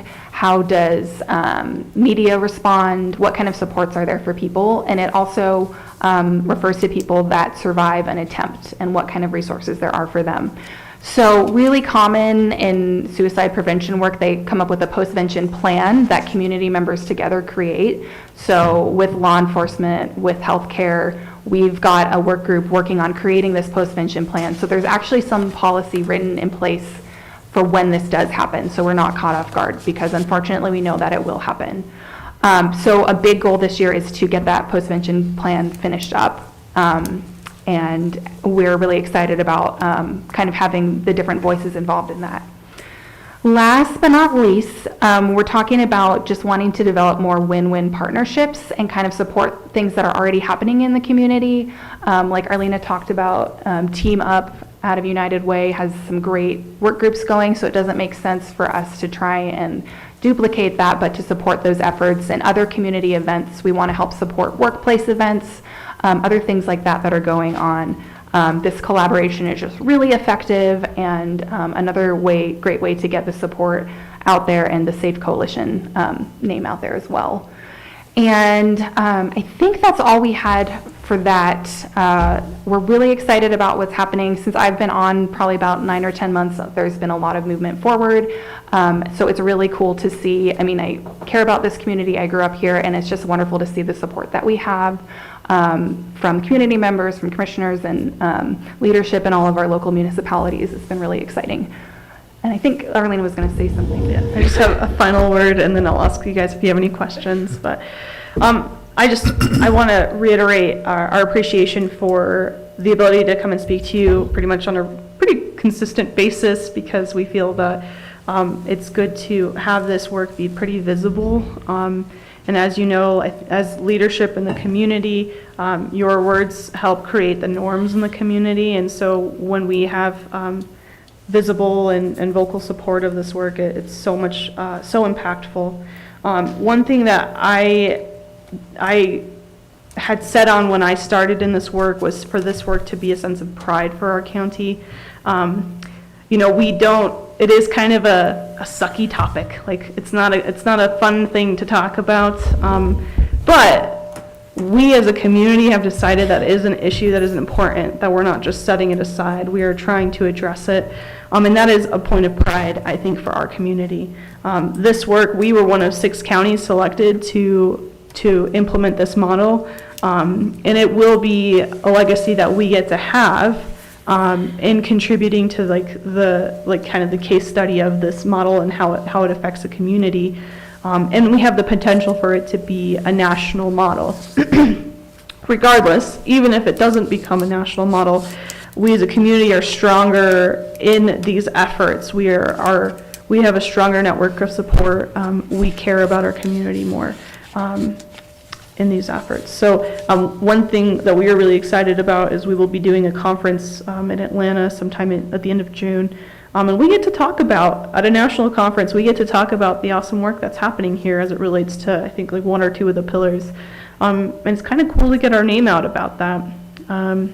Yeah, and Katie says it all the time, like, we definitely take pride in the work that we do and how we represent this county, and we are constantly kind of at odds with our state office, trying to advocate for the rural perspective, because we know that what they think can happen in all communities is not exactly true. Like, we have a unique community, and we want to keep pushing for and representing how it is implemented here. Yeah, I think that's it. Okay, do you guys have any questions? Gentlemen? Couple. In your local partners, in your building over there, are you taking advantage of senior services, Meals on Wheels, you know, and they reach a lot of people over there, and they see a lot of people, and they can come back in and just hear a comment and say, you know, that you guys might ought to look at this. So I would really encourage you to expand your partnerships out there. Yep. I know Susan over there, she knows the veterans 22 a day, you know, die of suicide in this country. And I see that you've reached out to them. And I commend you for what you're doing, and I would also challenge you to also monitor yourselves, because you are going down a dark road, and it can affect you without you even knowing. So please take care of yourselves. Thank you so much, Commissioner Lindsay. You mentioned this last time we were here about, like, how are we taking care of the people that are volunteering, how are we taking care of ourselves, and we thank you for, like, asking that question, because it's so important. I certainly feel supported in my role. I think I would say we both feel very supported in our roles with our supervisors, and they encourage us to take care of our mental health when we are approaching this topic and this subject. And I think we both feel really supported in the work that we're doing, and we're always trying to find ways to better support our volunteers as well, the people that are showing up. Good for you. incorporating more mindfulness aspects and stuff like that. We did try to reach out to the state to see if there was any way we could more directly support them, like whether like therapy services or anything like that, and they basically gave us a big fat no. However, I think that there's always potential for us to bring other things in. I know Commissioner Candelaria, you're always talking about what I would refer to as like alternative healing practices, like getting out and riding your bike, going to yoga and stuff like that. That has been a really big push from our regional youth suicide prevention coordinator, and I very much appreciate her for that. And like perhaps there's something there that we could bring in with like our coalition members as well. Yeah, with the advent of 24-hour news cycles, we are inundated with pressures and sites that we have never seen before. And that has a real effect. Yeah. We have to learn how to shut those off. Yeah. Yep. Take some time and shut those things off. And I noticed that even at CCI and NACO, there was a class out there that specifically talked about that, which is why we asked the health department for our next meeting, is let's just talk about good health. Because that goes a long way as far as protecting you from, what you have to do and what your job actually is. So, again, I commend you, as Commissioner Lindsay did, but obviously to take care of yourself. And then I have a question, not just a comment. So are the pillboxes more predominant that you are getting out, or the logs? I think they're like almost equal, I would say. We're getting out, I would say they're pretty equal. Yeah. Pretty equal? Pretty equul. It's yeah. harder to store the boxes, so we run out of them faster, but. And we have actually a really great partnership with a company in Boulder called Stash Logics. They've set us up with a wholesale account. Every time they have extra product, they're like, just give it to them. Like, we love what you guys are doing with this. So it's kind of a cool partnership that we have with them. Good. Well, awesome. Stay off of social media. Yeah. Don't watch the Get news all the outside. time, and get outside, and you're going to be a lot better off. Yeah. Commissioner Copenhaver, you have any questions for us? No questions at this time, but thank you for your service. Yeah, thank you guys. And again, thank you for the opportunity to speak today. It's a tough job. Thank you. Thank you, guys. Laurel, do you have anything? Only person in here, and she's got nothing. All right. Thank you. Thank you. Okay, Sarah, we'll go to Veteran Services next.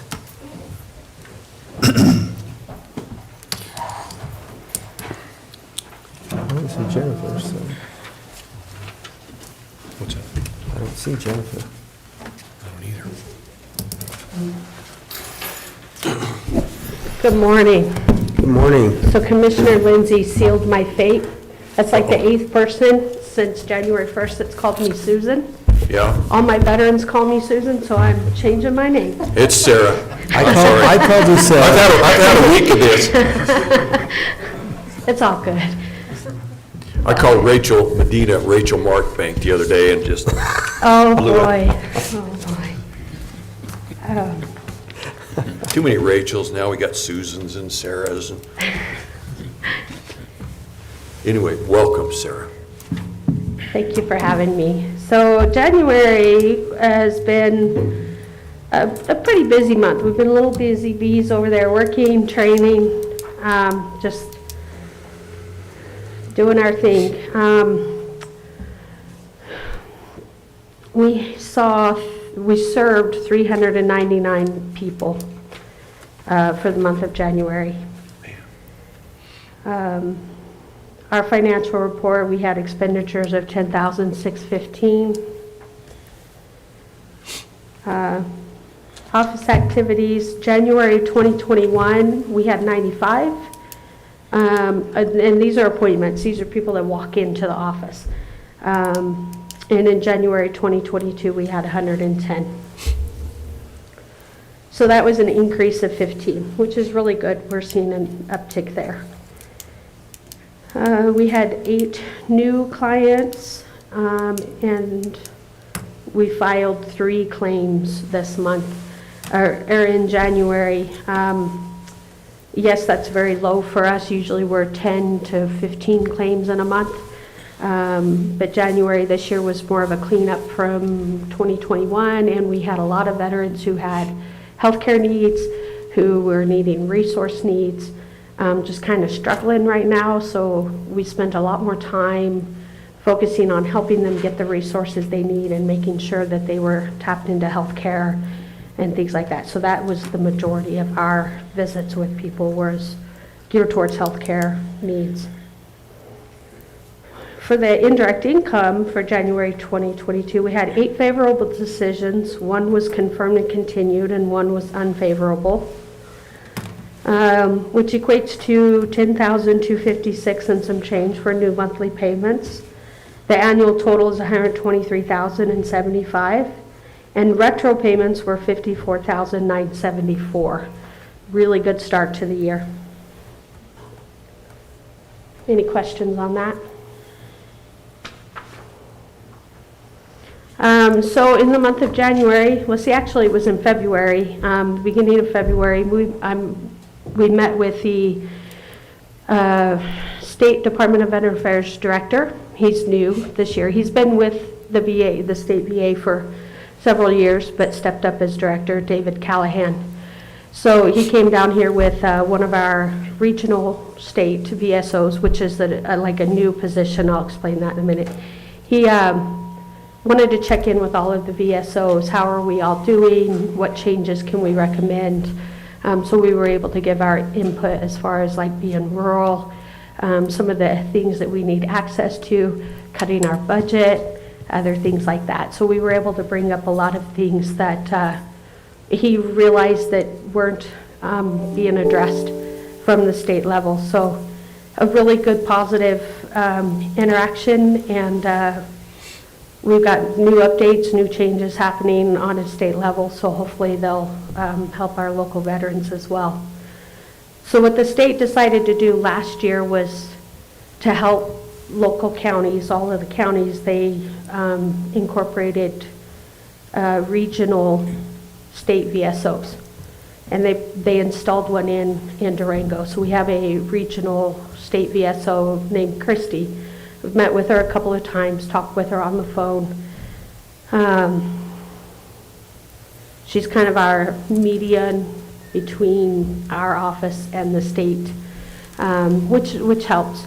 And I'll be honest, I initially fought it. I was like, why do we need regional VSOs?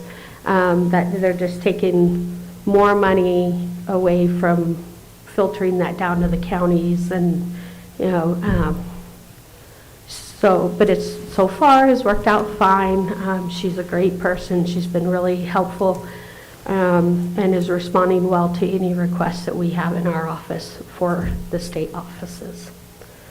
Another note, I recently was able to facilitate a donation, anonymous donation of several iPads to veteran organizations. I had a organization come to me. They wanted to donate some iPads to our vet organizations. They weren't sure who to get in contact with. So I made that happen. It was completely anonymous.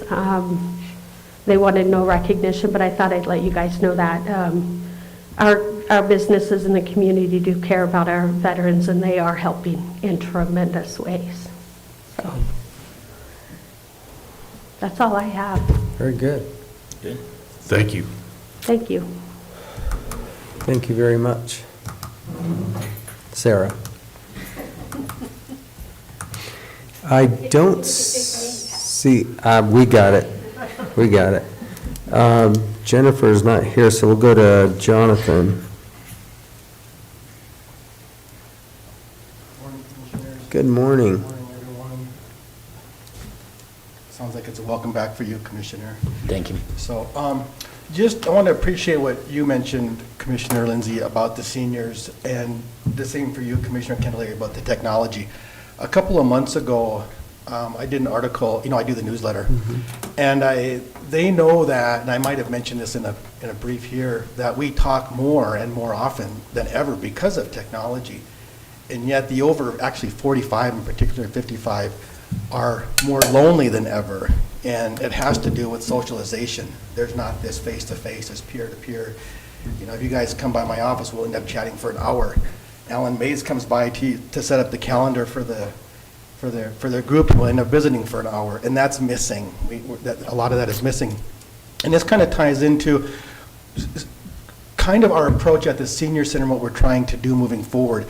As the commissioners know, we're one of the few sites that have on-site meals, and we've been open for about 8 months with on-site meals. We're doing exercise, there's the dance groups, there's the art league that comes by, but we really haven't done a lot of the on-site activities, the bingo, some of the different things. So we put out a notice for a job position for the site coordinator, activities coordinator position. Early February, we went through all the interviews and we had good applicants and we've chosen someone. We're just kind of waiting for the paperwork to come back, the background checks and whatnot. And a part of that role isn't going to just be the activities. It's something I've wanted to do since I started about 3 years ago, a little over 3 years ago, is more outreach. The one thing they know is direct services. When you meet face to face, you have much more of an impact. This is well known in the human social services field. It's just been that way forever. So we're hoping that position will reach a lot of our home delivered meal people. Many of them, there's no reason for them not to come into the center.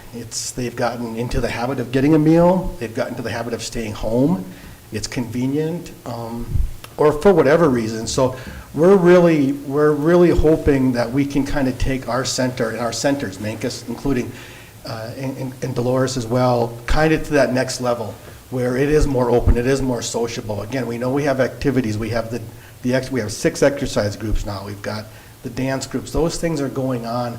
But for them to really be more than just a place for a meal and visit, so they can hang out a few extra hours. Because part of that research that talks about the spending time on the phone, even though we're communicating, it's not the same. I don't want people just to think of the senior centers as a place for lunch. We want it to be more. Whether it's hang out for an hour and watch a movie or a TV show or just visit. So we're hoping, we're kind of excited for this new person. We think she's going to be great. She's willing and has done outreach work in the past. And so that's, as far as our center goes, that's kind of where we're at. It's kind of looking forward to that next step so we can kind of counter some of this. We know there's a lot of loneliness and a lot of isolation still, even if it's not because of restrictions, it's because of habit or something we've fallen into. And so I take both of your points at heart because it's something I've tried to address from when I first came on. COVID, of course, stifled that, but we'd like to think we can really get roaring here by spring and summer. Yeah. That includes the Mancos and the Dolores sites too. A part of this role will include setting up activities in the Mancos and Dolores sites. And by the way, we have a great cookout in Mancos too. So stop by for a meal up there. That's about all I have. What, Dolores is twice a week or once a week? Dolores is Monday and Wednesday, and then Mancos is Monday, Wednesday, Friday. And we're every day Mancos. but Tuesday. Kind of odd, but that's the schedule. It's been the same schedule. We tried 3 days in Dolores, but just could not get the people. It just wouldn't go, yeah. And we were still in that COVID kind of, maybe we attempted too early. So we're doing really good, and we're looking forward to, again, combating some of this stuff that we know is out there, yeah. I get calls all the time. You know, my mother, my father, whatever it is, what can we do? We need a place for them. And a lot of them, they just they need that kind of that push, that kick in the rear. Come on out, don't be afraid, come be a part of this. So that's going to be our emphasis for the next quite a few months, actually. Yeah. I think that is so good because, Commissioner Copenhagen and I just got back from Washington, and we went into a room Saturday night with the whole Colorado caucus, and I looked around that room, and there was probably, 40 people at least from just Colorado. Wow. And then the events as we went through the rest of the week, just getting to know everybody throughout the state. Some people we obviously knew and some were new because of COVID. There were several commissioners that I've seen them on a screen, yeah, but I've never actually met that person. Yeah. And it's huge, that interaction, or for me, it just, it is for, there was a lot that it's went for along with it. society, Commissioner, honestly. And again, you talk the older gen, and I've said this many, many times, they were much more of a communal, kind of a living social gen, right? You went to visit your local farmer, and you showed up and have a cup of coffee, a piece of pie, whatever it was, help them out with their chores. It was just, I was born in Iowa, and that's where my deep kin are, so I understand that kind of, lived in Montana for a long time. But there is something to that, that social relationship, that peer-to-peer, that face-to-face, that's essential. And you'd hate to think they have to do research to show that, but they've done it now, and it does show it. And I think it's vital that we fall back to that. That doesn't mean we let go of technology. I use my phone for everything. It's the nature of the beast, right? It's my computer. Right. I get that, but that doesn't take away the fact I'll visit you for hours on any topic, anytime, anywhere. So, and we need more of that, and the seniors absolutely need that. And it's not just the seniors, but it's also that connection from the senior, from the older to the younger gen. There has to be that. So that's just kind of my view on it. No, it's absolutely true.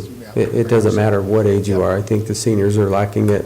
Absolutely. But I think we all lack it. So it's by far better to get out and get back into the. Well, and if we the don't, mix. who's going to interact with the seniors?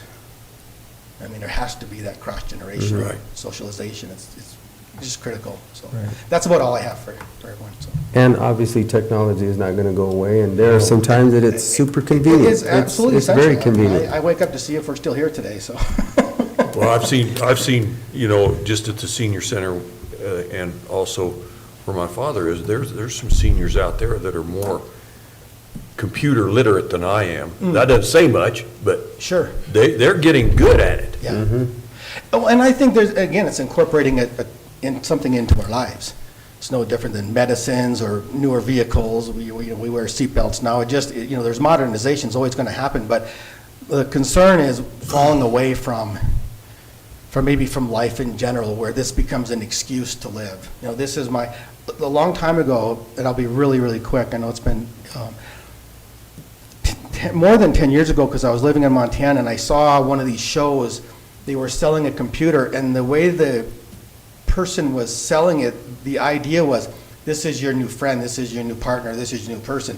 Of course, now you see that at a super advanced level with the Echoes and the Siri, the one you talk to. But the way it was presented was pretty shocking to me, that this is your new relationship. And I don't want to say prophetic, but in some way it's come to that. And I personally think it's unhealthy. Nothing against it, because I use mine all the time.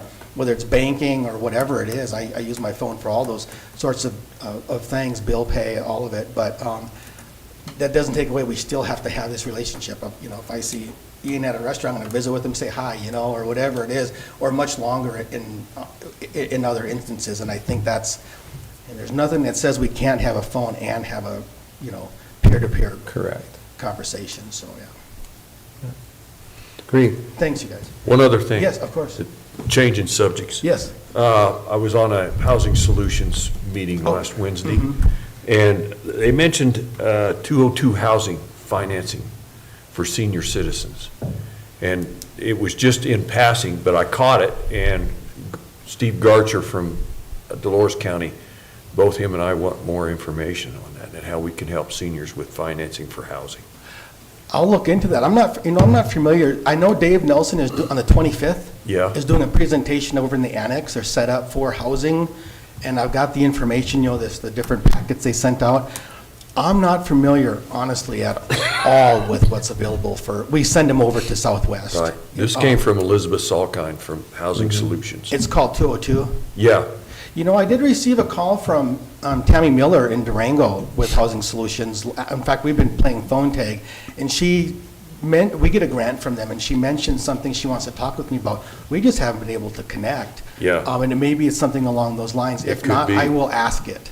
I will ask about that. I kind of followed that trail, and evidently there's a contractor here in Montezuma County that's going to try and put in some senior housing over here behind Taco Bell, across the street from the city's building there in a lot. And I don't know what that entails, but I know he started.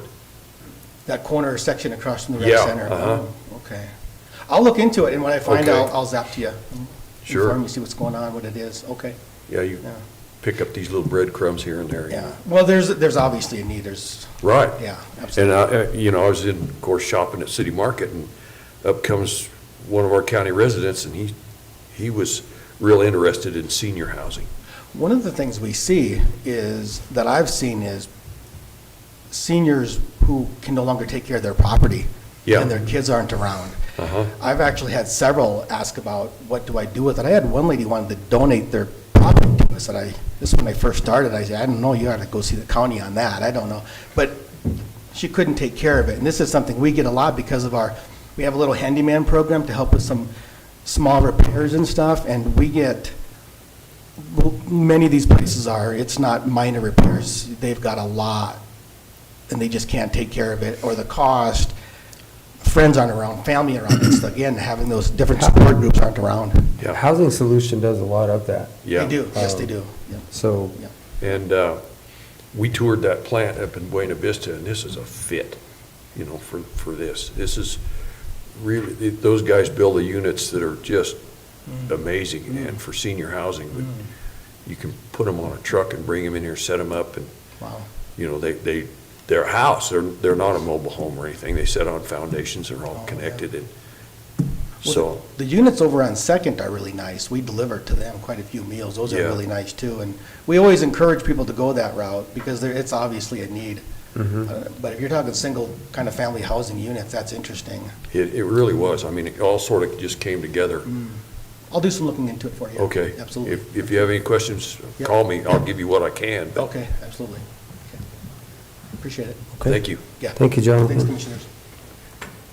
Okay, last but not least for the morning, Greg and Andrea. I was just hiding. She's hiding back there. Oh, you're just, okay, well, that's fine. Yeah. These seats are more comfortable than the ones in the back. Yeah. They're a little hard. Good morning. There we go. Kept me awake to do my emails though. That was nice.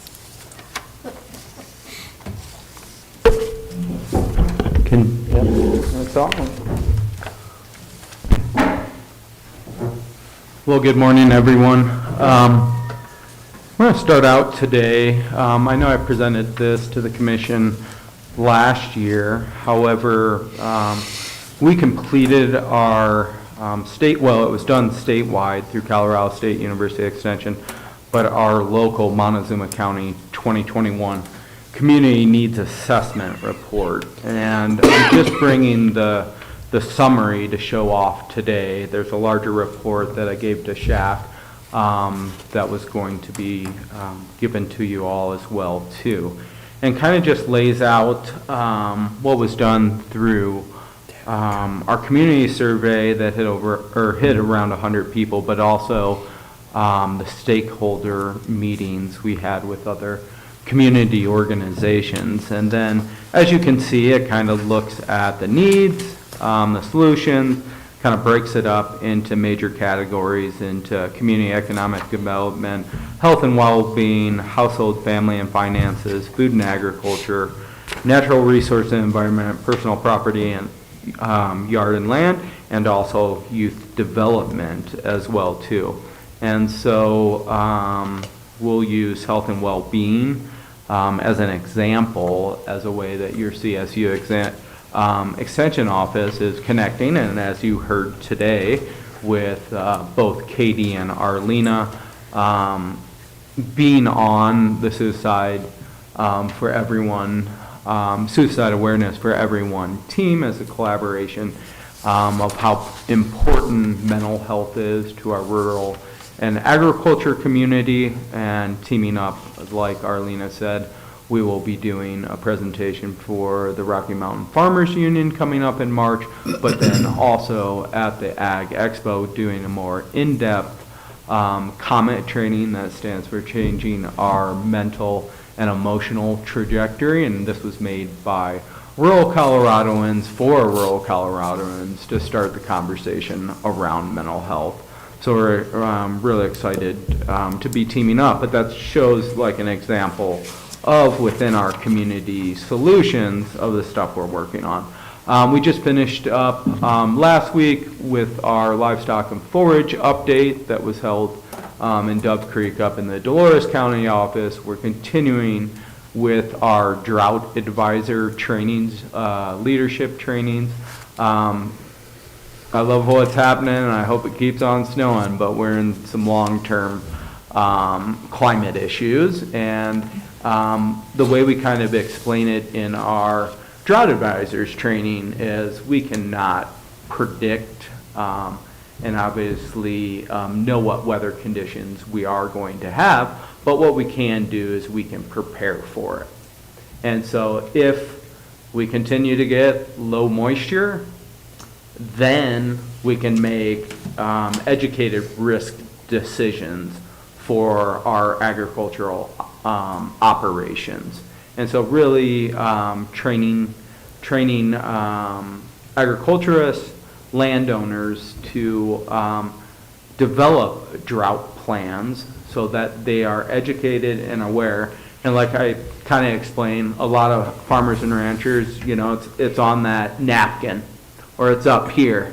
But if you're anything like me, each year up here or on the napkin kind of goes away or flies away a little bit more and more each year. So let's prepare for situations that we can look at the projections and the models, getting comfortable with those numbers and making educated decisions. But there's tools out there, so engaging with our rural population to engage in those tools, but then create those plans so that they can make those best decisions for those operations. So that would be a look at sort of your natural resources and environment and sort of food and agriculture. With community economic development, our collaborations with the Homegrown Talent Initiative, our local Montezuma County Economic Development Board, and Pueblo Community College, that we are establishing those certificate-based programs, those training programs, or those pathways and pipelines for any prospective student that wants to stay in our area, that they have the ability to get an associate's degree through PCC, but then a BS degree through CSU.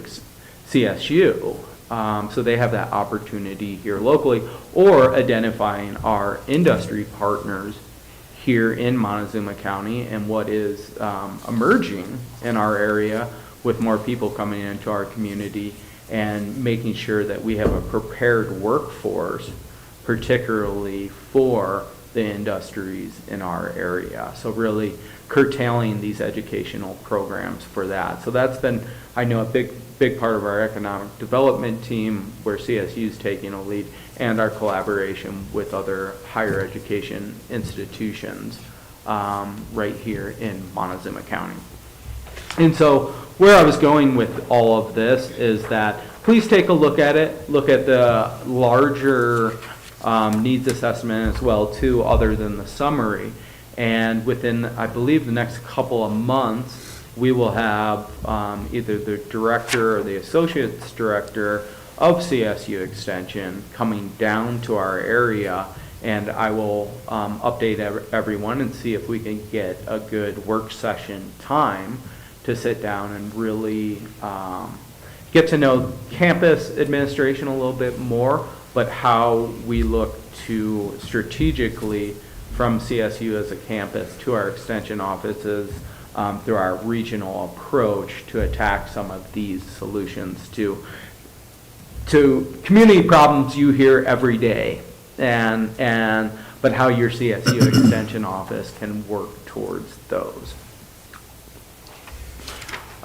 Just to add on to the comment-based training on the mental health, next Tuesday we're doing a Colorado Agri-Ability class at PCC that really deals with disabled farmers and ranchers and being able to provide tax implication help, but then also aging in rural America. And so that'll be going on that time. Next Thursday, Gus Westerman, the Dolores County agent, myself, will be doing a pruning workshop. And so that'll be out at the Yellow Jacket CSU Research Center. Definitely this little bit of moisture helps on that end, but definitely getting to your fruit trees before spring happens. And if you haven't, you're too late. So being prepared to do that for fruit tree growers or backyard growers onto that end. And so that's a few recent programs that are coming up. And then lastly, I attached the second page that I gave you is a part of the Montezuma County Employee Handbook. And last week, Andrea and myself met with County Administrator Shaq Powers and Phaedra, Finance Director. And before my time onto this, it was brought to my attention, they knew it as well too, and that's why Andrea is here today. And someone who is a former with La Plata County, the 4-H Youth Development Extension Agent, of how unique the 4-H role is as a program coordinator, and understanding that the hours, the commitment to it is definitely not your average 9-to-5 type job. With that, what was approved by previous Board of County Commissioners, I'm going to refer to 3.22 up at the top, and it deals with compensatory time. And what we have seen is that Andrea does wonderful trips engaging with youth for youth leadership events. Sometimes those are up in Denver, sometimes they are camps over the weekend. Well, those hours get higher and higher. I think you guys know this thing called the county fair, which also is a very intensive time for a 4-H program coordinator that gets over that 40 hours of comp time during a pay period. And this continues to happen. And so within 3.22 of just making, through Shaq's advisement, of just making the commissioners aware, and I will do this every time we have a new commissioner, a new team onto that, that these circumstances happen in this unique position, and wanting approval from the county commissioners that that accrued time is allowed. However, working with Andrea and the management is that we will get those hours down over a yearly process. However, different months, you are going to see over that 40 hours accruing of that comp time, just because of the nature of the position. So, I have a question. What, if you, so you're exceeding the 40 hours by how much? It depends on the time of year.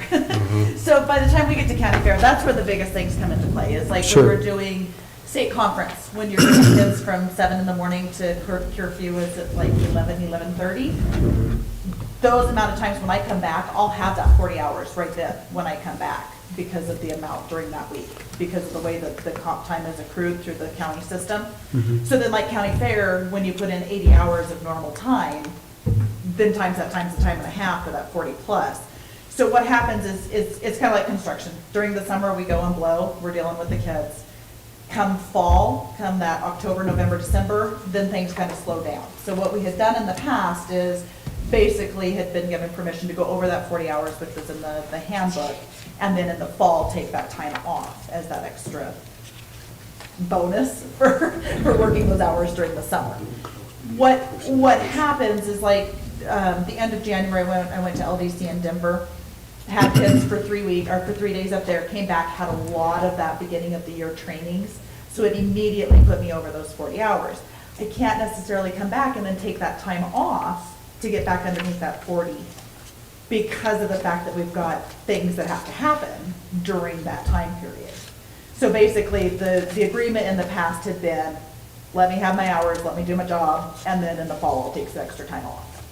So that's kind of where we're coming back around to, just because it does cause so many problems of that not being in the office, trying to keep the comp time under that 40 hours in a pay period, because it doesn't always happen that way. Like I said, going to Denver, then coming back, it was all within the same pay period of all those different trainings. And some of those trainings are put on statewide, some of them are things that have a local timeline that we run off of. So.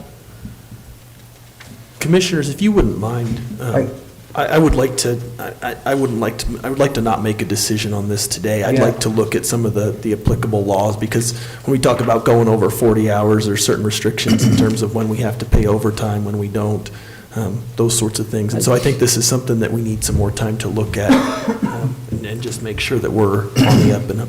No, and I was going to bring that up too, so thank you. Because I know also too that, as far as, if this is allowed, it becomes an unpaid liability to the county. So at any specific time, if there's, not that this would happen, but it could happen, 10 people quit or leave or whatever, that's an unpaid liability. Unpaid liabilities, we have to have that money set aside so that is there for any unpaid liability, because that's exactly what it is. Compensatory time is just what that is. Sure. If you look at this, though, it's 40 hours, but if approved by us, it could go to 240, is the way I read that, correct? Correct. However, that is And we a would just keep huge, that time. that's a huge amount of unpaid liability to the county. Yeah. So if you accumulate 240 hours times 240 people, Yeah.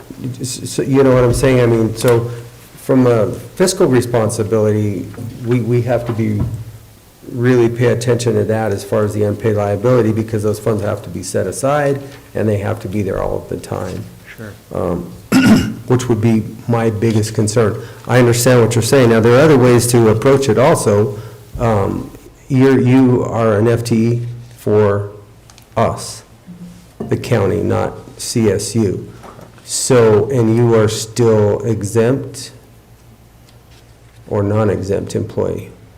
So you're an exempt employee, you get overtime, obviously. I don't get No, overtime. she's not I an just get comp time. exempt Yeah. employee. You have to be a certain pay grade. Okay. Or period. So there's Just also get that issue that we could also look at as going, which is some things that we'll have to look at and talk about. And then that way, comp time doesn't even come into play.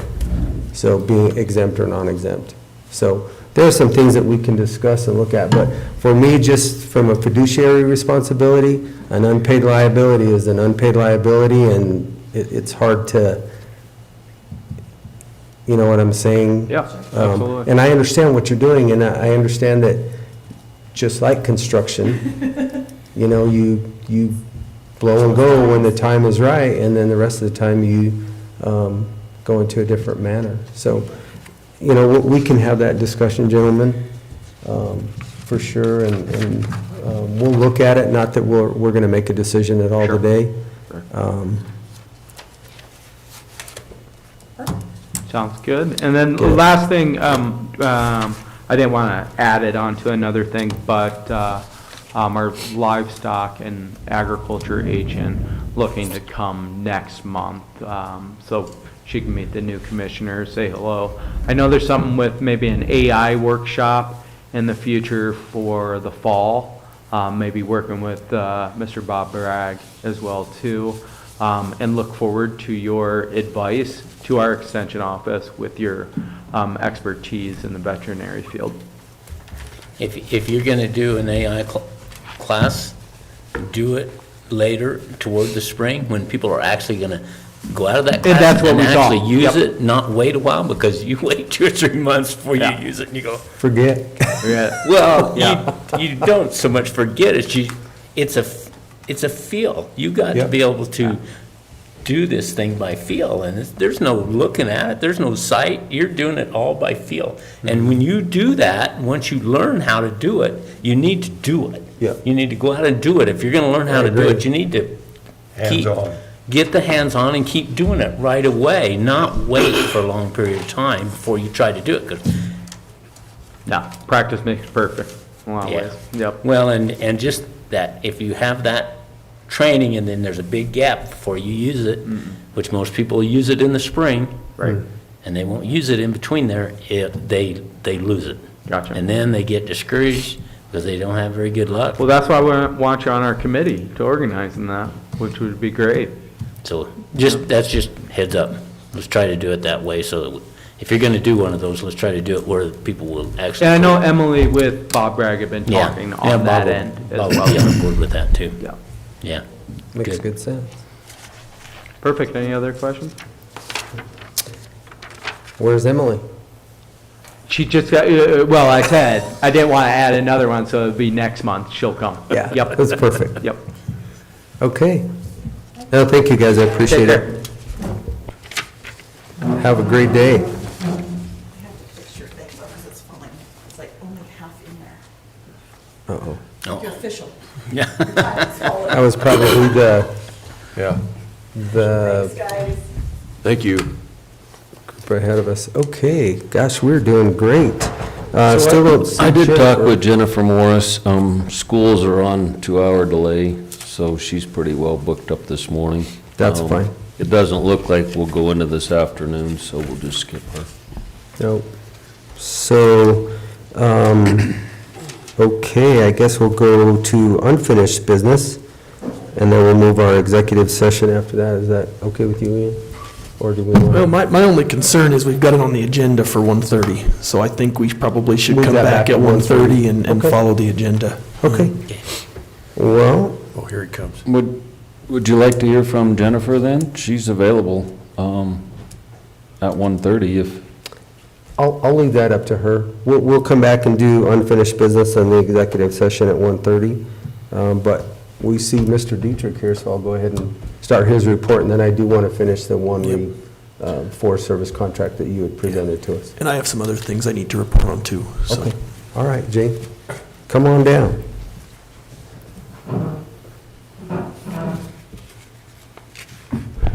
Morning, gentlemen. Good morning. First thing I wanted to go over is the agreement that we've got with Dolores County and the Forest Service regarding the Ferris and the cabin and campgrounds down the Lower Dolores River. So what I've got is a challenge cost share agreement between the Forest Service and the two counties, and that's all pretty straightforward. It kind of lines out everything the forest is supposed to do and everything the counties are supposed to do. And then I've got one that really is kind of an IGA between the counties, and it really spells out what each county is supposed to do. What it comes down to is it looks like Montezuma County is supposed to be responsible for the weed spraying, weed control down there. Now, I kind of recall that we had made some kind of agreement with Dolores County that set us up to kind of like, say, a 50% cost share down there.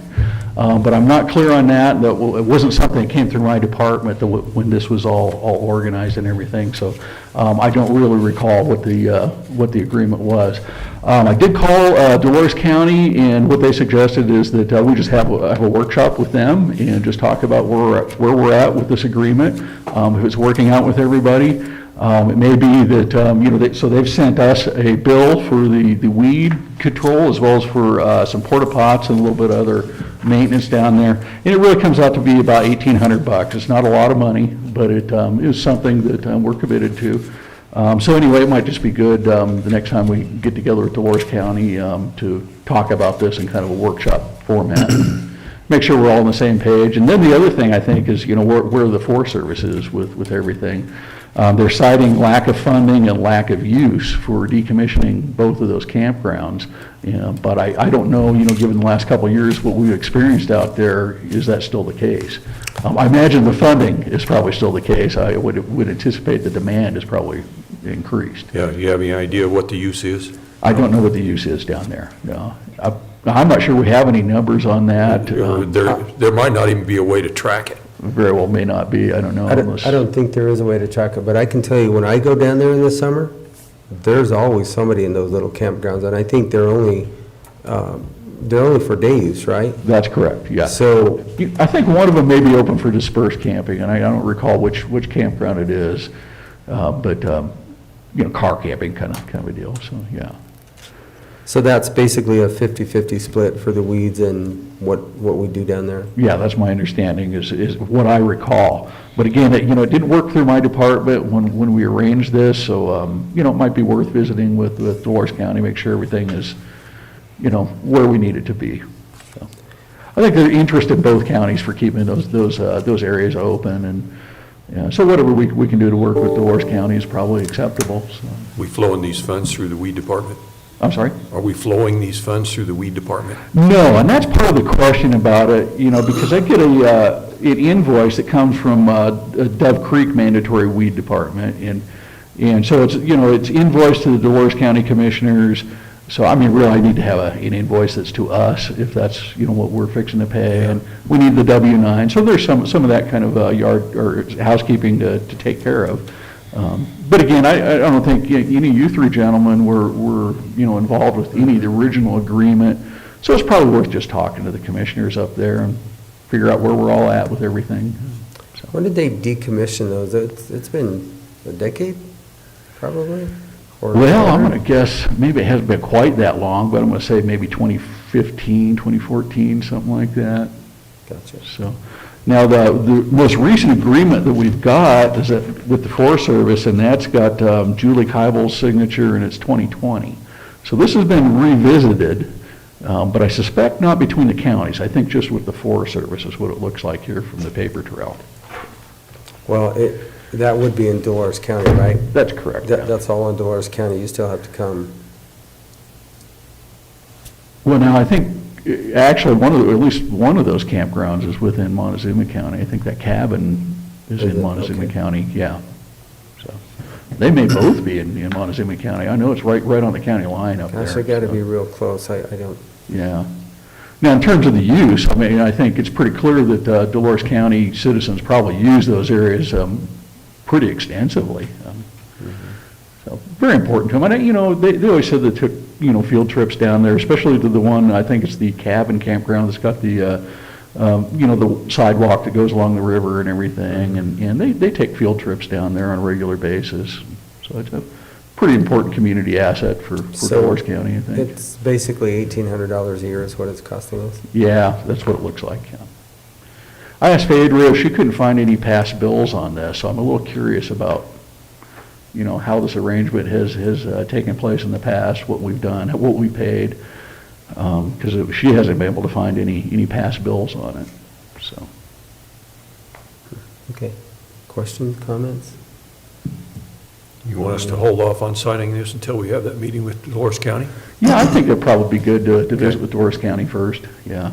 And I don't think there's any new agreements we need to get involved in. It seems like the current agreement is probably okay, Yeah, it's responsible for weeds. Yeah, just an understanding of who's, yeah. Right. See, what got me curious is because when we get the invoice, we also got the invoice for the porta pot and maintenance and supplies. Well, the only thing that's in our agreement is the weeds. Yeah. So, and maybe we've agreed, hey, we're paying half on everything. I don't know, but it's not, doesn't appear to be spelled out within this agreement, is what I'm saying, so.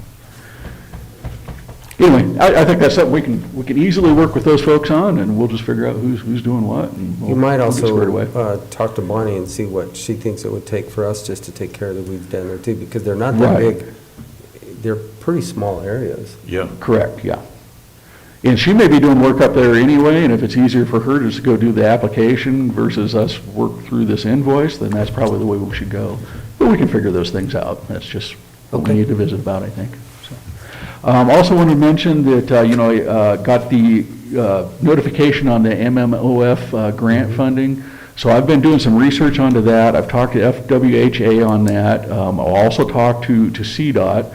Both of them seem to agree at this point that we could probably use that grant to match the federal monies that are coming for that trail project. And if we play our cards right on that, it should virtually zero out our contribution on that. So it's sounding good at this point. And again, FWHA did review it, and they think it's going to work. CDOT has not responded yet, but my initial conversation with them, they all sounded very positive about it. We just need to make sure that we request the state dollars from MMOF because we can match the state to the federal, and that should make it work. We couldn't match the federal dollars to the federal, for example, and that's kind of standard the way all that works. Mm-hmm. So anyway, looks really positive as far as that goes. I've already I'm working on the application, and I'm about halfway through that right now. So hopefully by the end of the week here, I'll have that finalized, and then we got to meet with the CDOT representatives and get their blessings upon it, and then we'll move forward with it. Sounds like end of March is when that's going to be due. So. Other than that, did spend quite a bit of time last week working with the Dolores Watershed and Resilient Forest Group, basically on refining some of the pods and trying to determine where we think we might be able to get some of the dollars in on the ground to do fire prevention work. So. Good. Okay, gentlemen, I think that concludes my report. If you want to get with Shaq or actually Dawn today, but see if we can't get that on the agenda for next Monday's workshop. Okay. And then that way we can get that squared away and done, if that gives you enough time to get with Bonnie and do the things that you have to do. Yes, certainly. I mean, I only, every hunting season, I definitely stop at those areas down there, but I know those are utilized a lot, specifically in the summertime. Yeah, I've only been down there a couple times the last couple of years. Last summer, of course, which is maybe not the one to judge by, but boy, every place you went was full. Yeah. And all the way up to the dam, we had people virtually every place you could pull over. There was somebody parked there. I don't know whether this is something we want to see for the future or not. I mean, it kind of appears as maybe heading that direction. But it's going to be a bit of a shock for the system, I think, for everybody. Okay. All right. Thank you, James. Thank you, gentlemen. Appreciate it. Okay, well then we're going to jump back up to Ian. Ian, I guess first of all, we have this contract for the road project between the Forest Service and Montezuma County for the chip seal. Do you guys have any other questions for Ian or? No. Are they just putting one layer over top of that? What's there, or do you know? I read that and it sounded like the final page is the work. Two. Did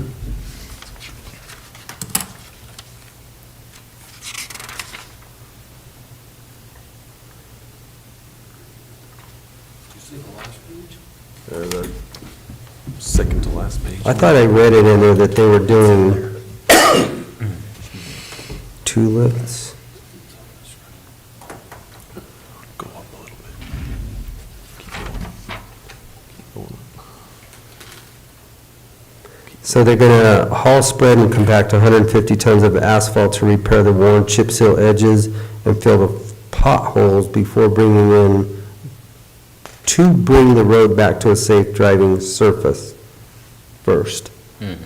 So apparently they must have some pretty bad spots. Well, and some of the corners, the old chip seal is just, where they're going around the corner, it's just took it completely out. So it's back there. So that's 150 tons of asphalt, and then they're going to spread one layer of 3/4 aggregate chips with the oil to repair the worn chip seal on 4.8 miles of 18-foot wide road, bringing the road back to a safe driving surface, provide cleaning up of the loose chips, and provide traffic control throughout the length of the project. So it looks like they're going to do the repairs prior, and then they're going to add the chip. Go over and chip seal on top of it. And they'll Yeah. chip the whole thing. Yeah. So it is one layer of chip seal, but the repairs are going to be done underneath in the amount of $161,000. I think it's not to exceed, so we're not necessarily guaranteed the Not to 161. exceed, It's correct. not to exceed. Correct, not to exceed. So, any other questions? It does pick up another 4.8 miles on 561, which is big for the Mancos Valley over there, because everybody, I would think on that side, use that to get up in the mountains, don't they? Or- Most of them that are going up toward transfer use it. That's the one, isn't it? Isn't that 561? 561, yeah, Forest Service Road 561. Ian, do you have any issues with the contract? No, the contract's fine. Okay. Well, with that, I don't have any other questions. I think don't it's either. I didn't pretty see anything when I straightforward, looked through what it. we've done with them before in the past. I move we approve the road project agreement between Montezuma County and USDA Forest Service, San Juan National Forest. Second. Okay, it's been moved and seconded to accept the road project agreement between Montezuma County and the United States Forest Service, San Juan National Forest, in the amount of not to exceed $161,000 for a chip seal project. All those in favor? Aye. Aye. Aye.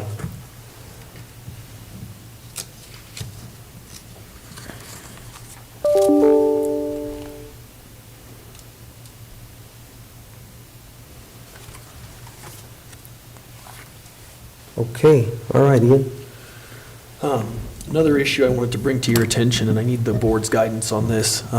Walmart did protest their tax valuation for 2021.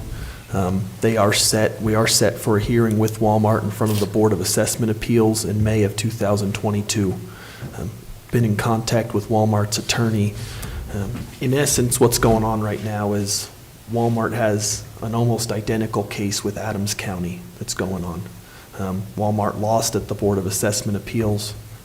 They lost at the Court of Appeals, and now the matter's pending before the Colorado Supreme Court. What Walmart has asked is whether we would be willing to hold our matter in abeyance, meaning we just pause it until after the Colorado Supreme Court case resolves and provides guidance as to how these evaluations are completed.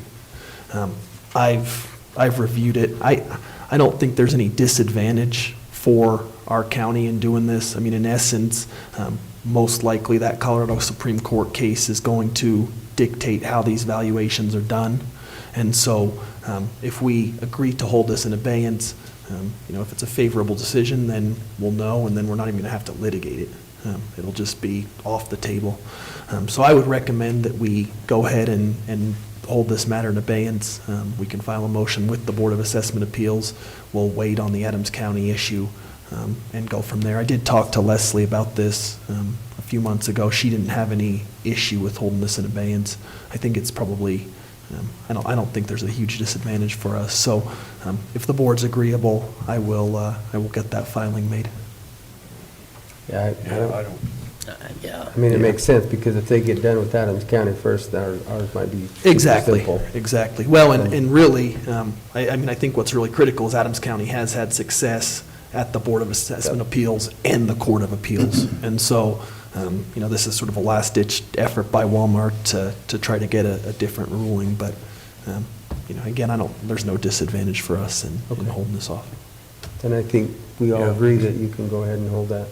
Okay.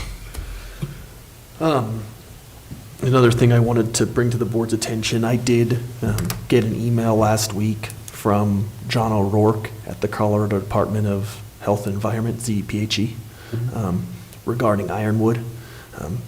CDPHE did come down and conduct a site visit at the mill earlier this month. They took some pictures, they got some documentation from Wade Bentley, the fellow who's working over at Ironwood. What John said in his email is he said that the information that he compiled from the site visit has been forwarded to the compliance unit manager at the state level for input.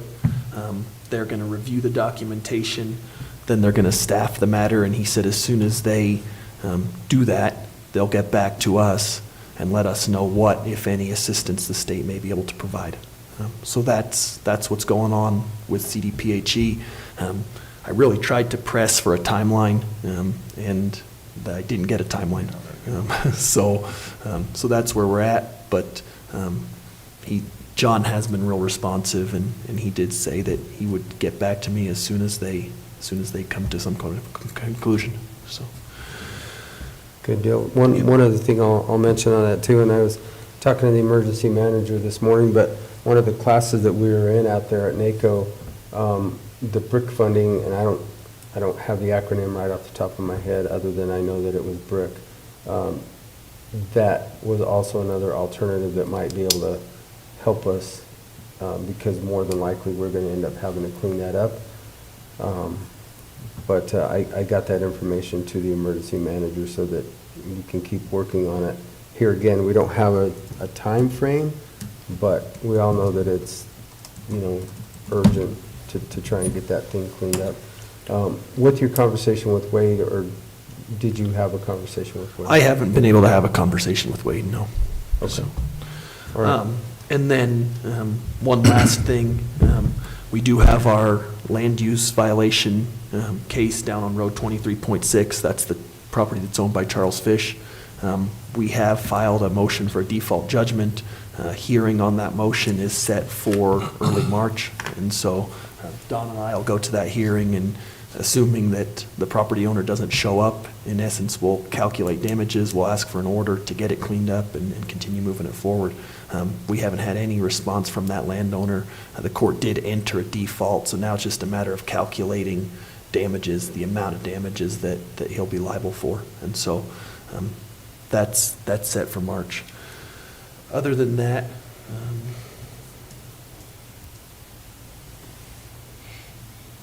that's all I have at this point in time. Okay. Well, good enough then, gentlemen. I think it's past 11:30, so we'll go ahead and break for lunch. We'll come back here at 1:30. I did look at an email real quick, and I forwarded to Commissioner, that apparently Region 9 is not going to come over this evening, so Right. they're moving their schedule back to 6:30. And I think at that point in time, you can talk to them about the letter that we're going to sign this afternoon for their Denver Air Connect. Yeah, that's no So, problem. We'll go to lunch and we'll come back here at 1:30. Thank you all.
Okay, welcome back, everybody. It's 1:30. We'll go ahead and continue on with our meeting. So, Jennifer from MOCO, you are, Okay, sorry about this morning. When you have school out for 2 hours, you don't have the people you need, so I was by myself. So I just wanted to show you kind of the revenue from last year, and then kind of over 2020. We actually brought in more in 2021 than we did in 2020.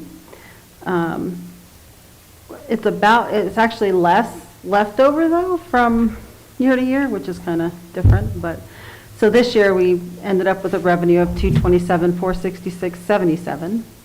Our expenditures for the year were 196,99.86. We only used 96% of our budget this year over last year, the 102. So that leaves an excess of 31,366.91. So that goes into our bus fund. We'll need to do well, I don't know how he did it last year. I don't know if he needs I think he just did a transfer, didn't he, Ian? I'm not sure for last year. I think that's what he did, so I don't think we need to, okay. Yeah, okay, so our total bus fund then, with the money we had left over from 2021 going into 2022, we'll have 78,193.24.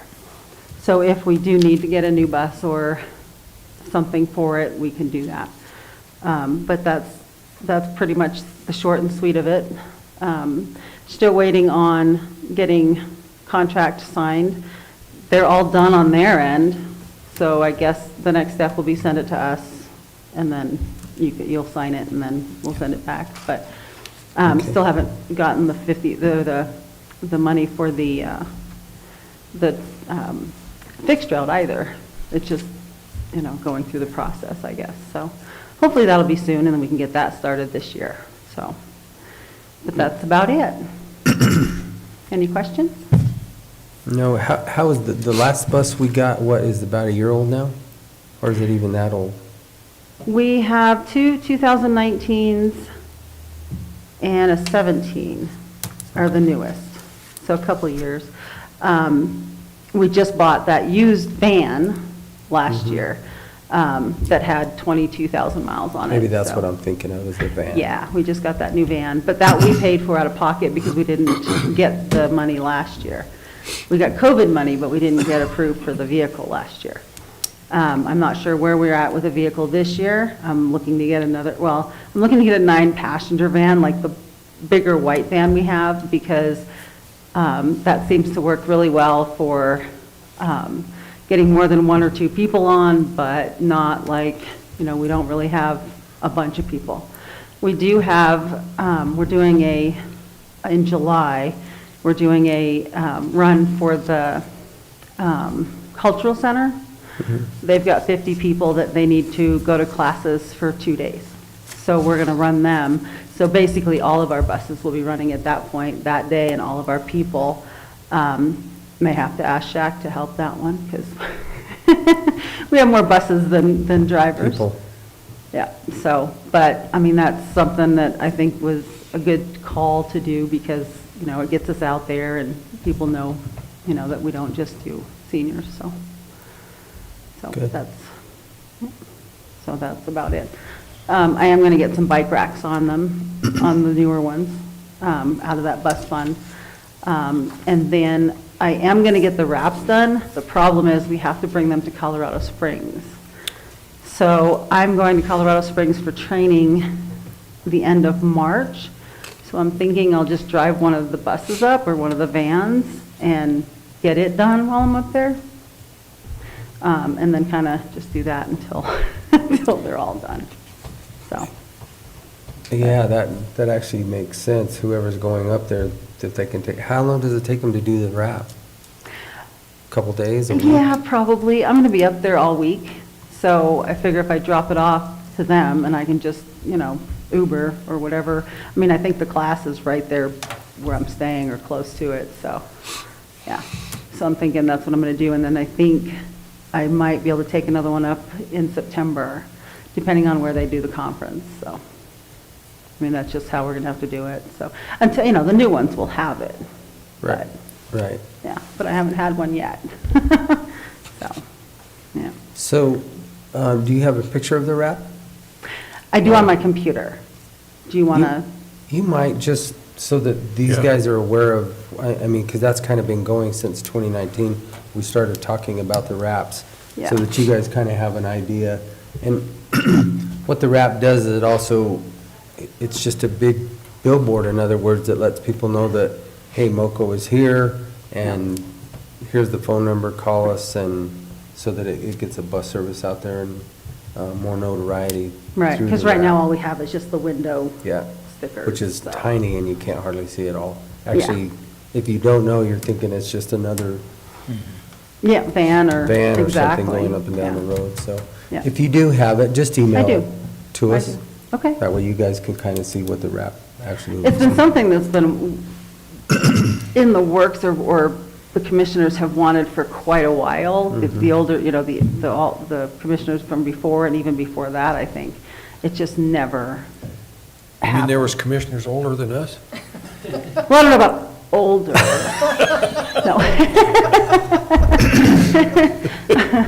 The I'm last. staying out of this few conversation.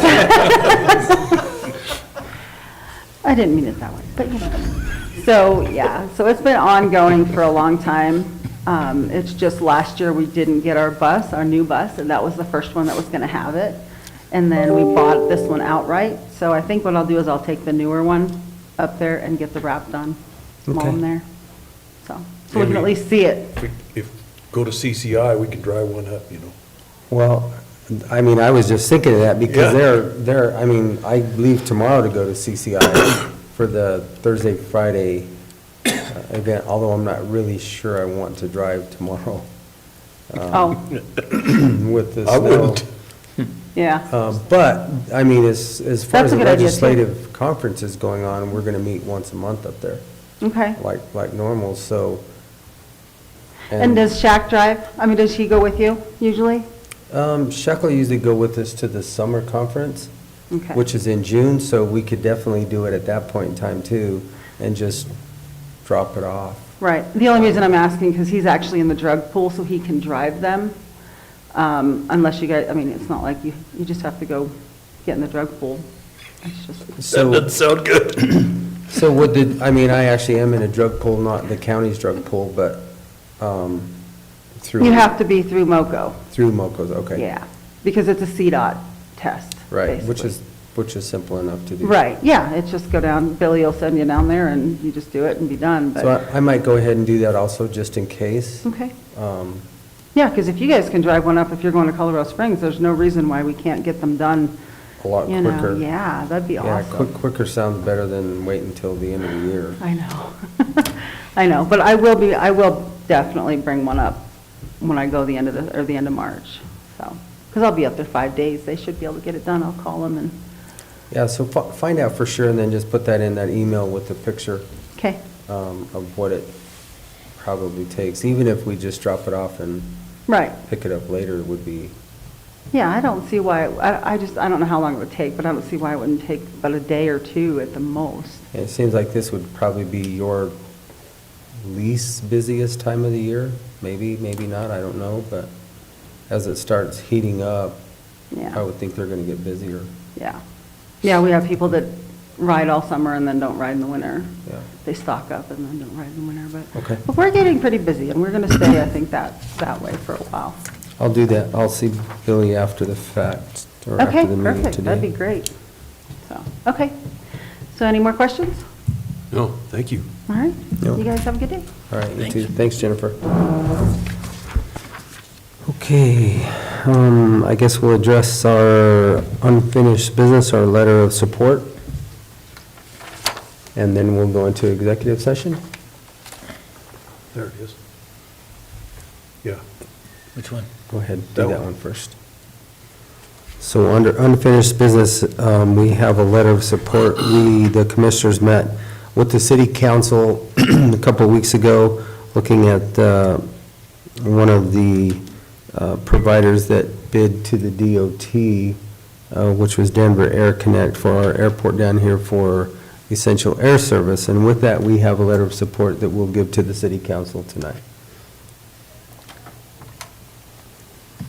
I move that we sign this letter of essential air services to the Cortez Airport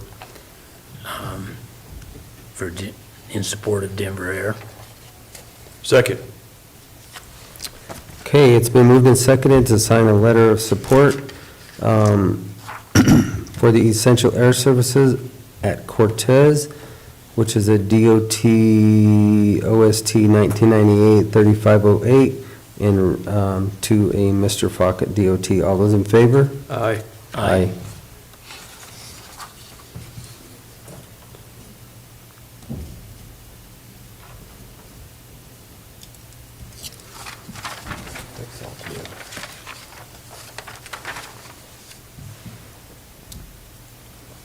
You gentlemen are going to present that tonight? Yes. I think we can do it in person tonight, or you can email it to Linda. Either way, if you need it tonight, I'm going to go make a copy for my records. You need to send it to me. I'll need to send a copy to Jeremy at the airport as well. Okay, I'll scan it. Perfect.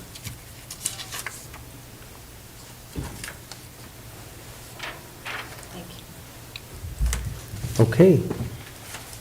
All right, I move we go into executive session for a conference with the attorney for the purpose of receiving legal advice on specific legal questions under CRS Section 24-6-402, parentheses A, parentheses B.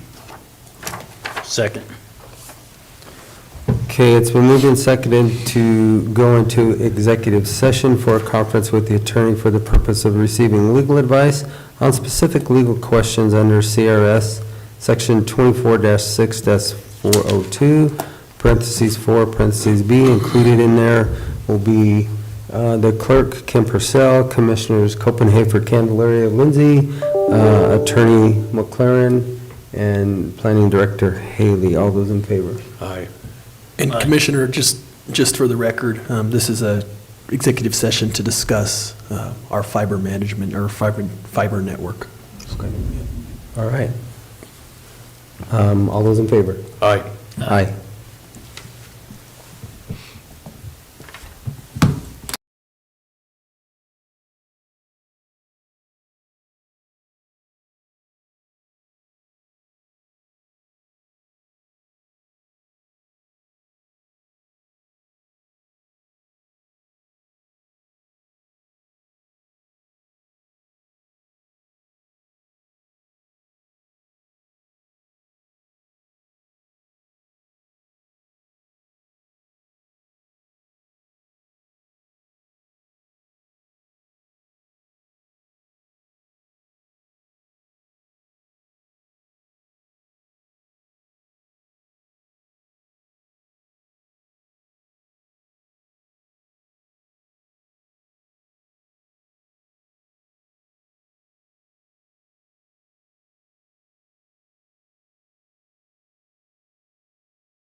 Okay, you're live.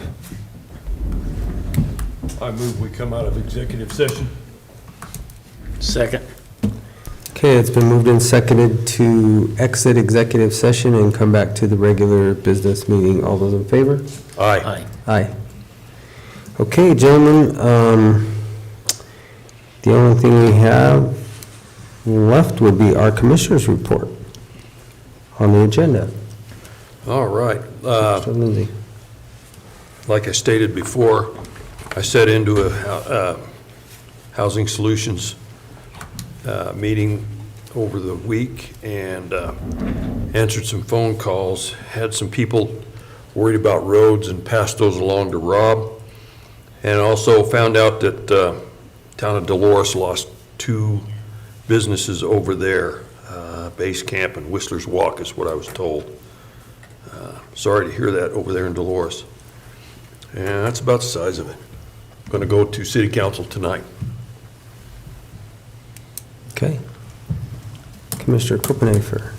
I went to the last Mancus town meeting. Actually did discuss a little bit about the airport property up there with them and told them that we did have issues with our planning, making sure that we did it according to our land use code as far as turning that property back to them. And so just to let them know that there was some other things going on there with that, but what else did, and then I think we did talk about the guy there in Mancus that they hadn't been plowing his road. Well, there's some other issues that the town marshal over there explained to me about what was going on with why they weren't plowing his road and stuff. So there's some other sides to the story besides that they weren't just plowing his street like usual. There's another side to it as to what was happening there. So I think that's been worked out. And I guess that's all. Okay, very good. Thursday, I went to the Southwest TPR meeting, Thursday the 10th, prior to us flying out of here on the 11th. And, a good meeting. I was actually reelected as the vice chair of the Southwest TPR, which is good. It keeps us represented over here on this side of the mountain. There's a lot of activity going on. One of the biggest projects that's going to be going on, and which I did look at the CDOT's website, is going to be the Aztec Creek project, which is basically from the state line right at the Four Corners, coming to the east, approximately 8 miles. So if you guys are traveling down there, that project is going to be going on this year for sure. As far as the TPR, then we got on an airplane, flew to Washington, and I'm going to give a real quick and brief of that, but both Commissioner Copenhaver and I were able to attend the public lands meeting the first day, and something that I was not fully aware of, but the state of Colorado has been allocated $50 million to have a one-time PILT payment to the counties that have public lands within their jurisdictions, which we have a large number of that. It's the only thing that's being held up is that they haven't identified the actual counties. So I'm curious to find out what that allocation is going to be that's coming to Montezuma County for us and when that's going to happen. So that one. Then we went into the Transportation Steering Committee meeting later that afternoon. And again, like I've said in the past, one of the things that I'm happy, I think our new grant writer starts today, right? The 22nd? Yeah, she started today. Is her first day. And again, they just stress that everything is going to be submitted through grant applications, so it's going to be a big deal as far as what we do for our road and bridge and everything else that's within that infrastructure package. That's one of the biggest parts of that. Then we went to all kinds of different meetings and got a lot of great information, had a lot of meetings on the ARPA funds, what we can and what we cannot do. We brought back a whole book that we're going to leave here with Shaq as far as what we can and cannot do. But the allocation that we have, ours was under 10 million, and it sounds like now that it's under 10 million, we have a lot of flexibility what we can and we cannot do with our ARPA funds, the remainder of them. And that was probably the big highlights, and there's a lot of other information that we'll share with Shaq when he gets here. And other than that, I will be at the city council meeting tonight with Commissioner Lindsay, and then I'll be headed to CCI tomorrow for Thursday, Friday legislative updates. And with that, if there's nothing else from anybody? You need a movement? I do. So moved, we adjourn. Second. Okay, it's been moved and seconded that we adjourn the February 22nd, 2022 meeting. All those in favor? Aye. Aye. Aye.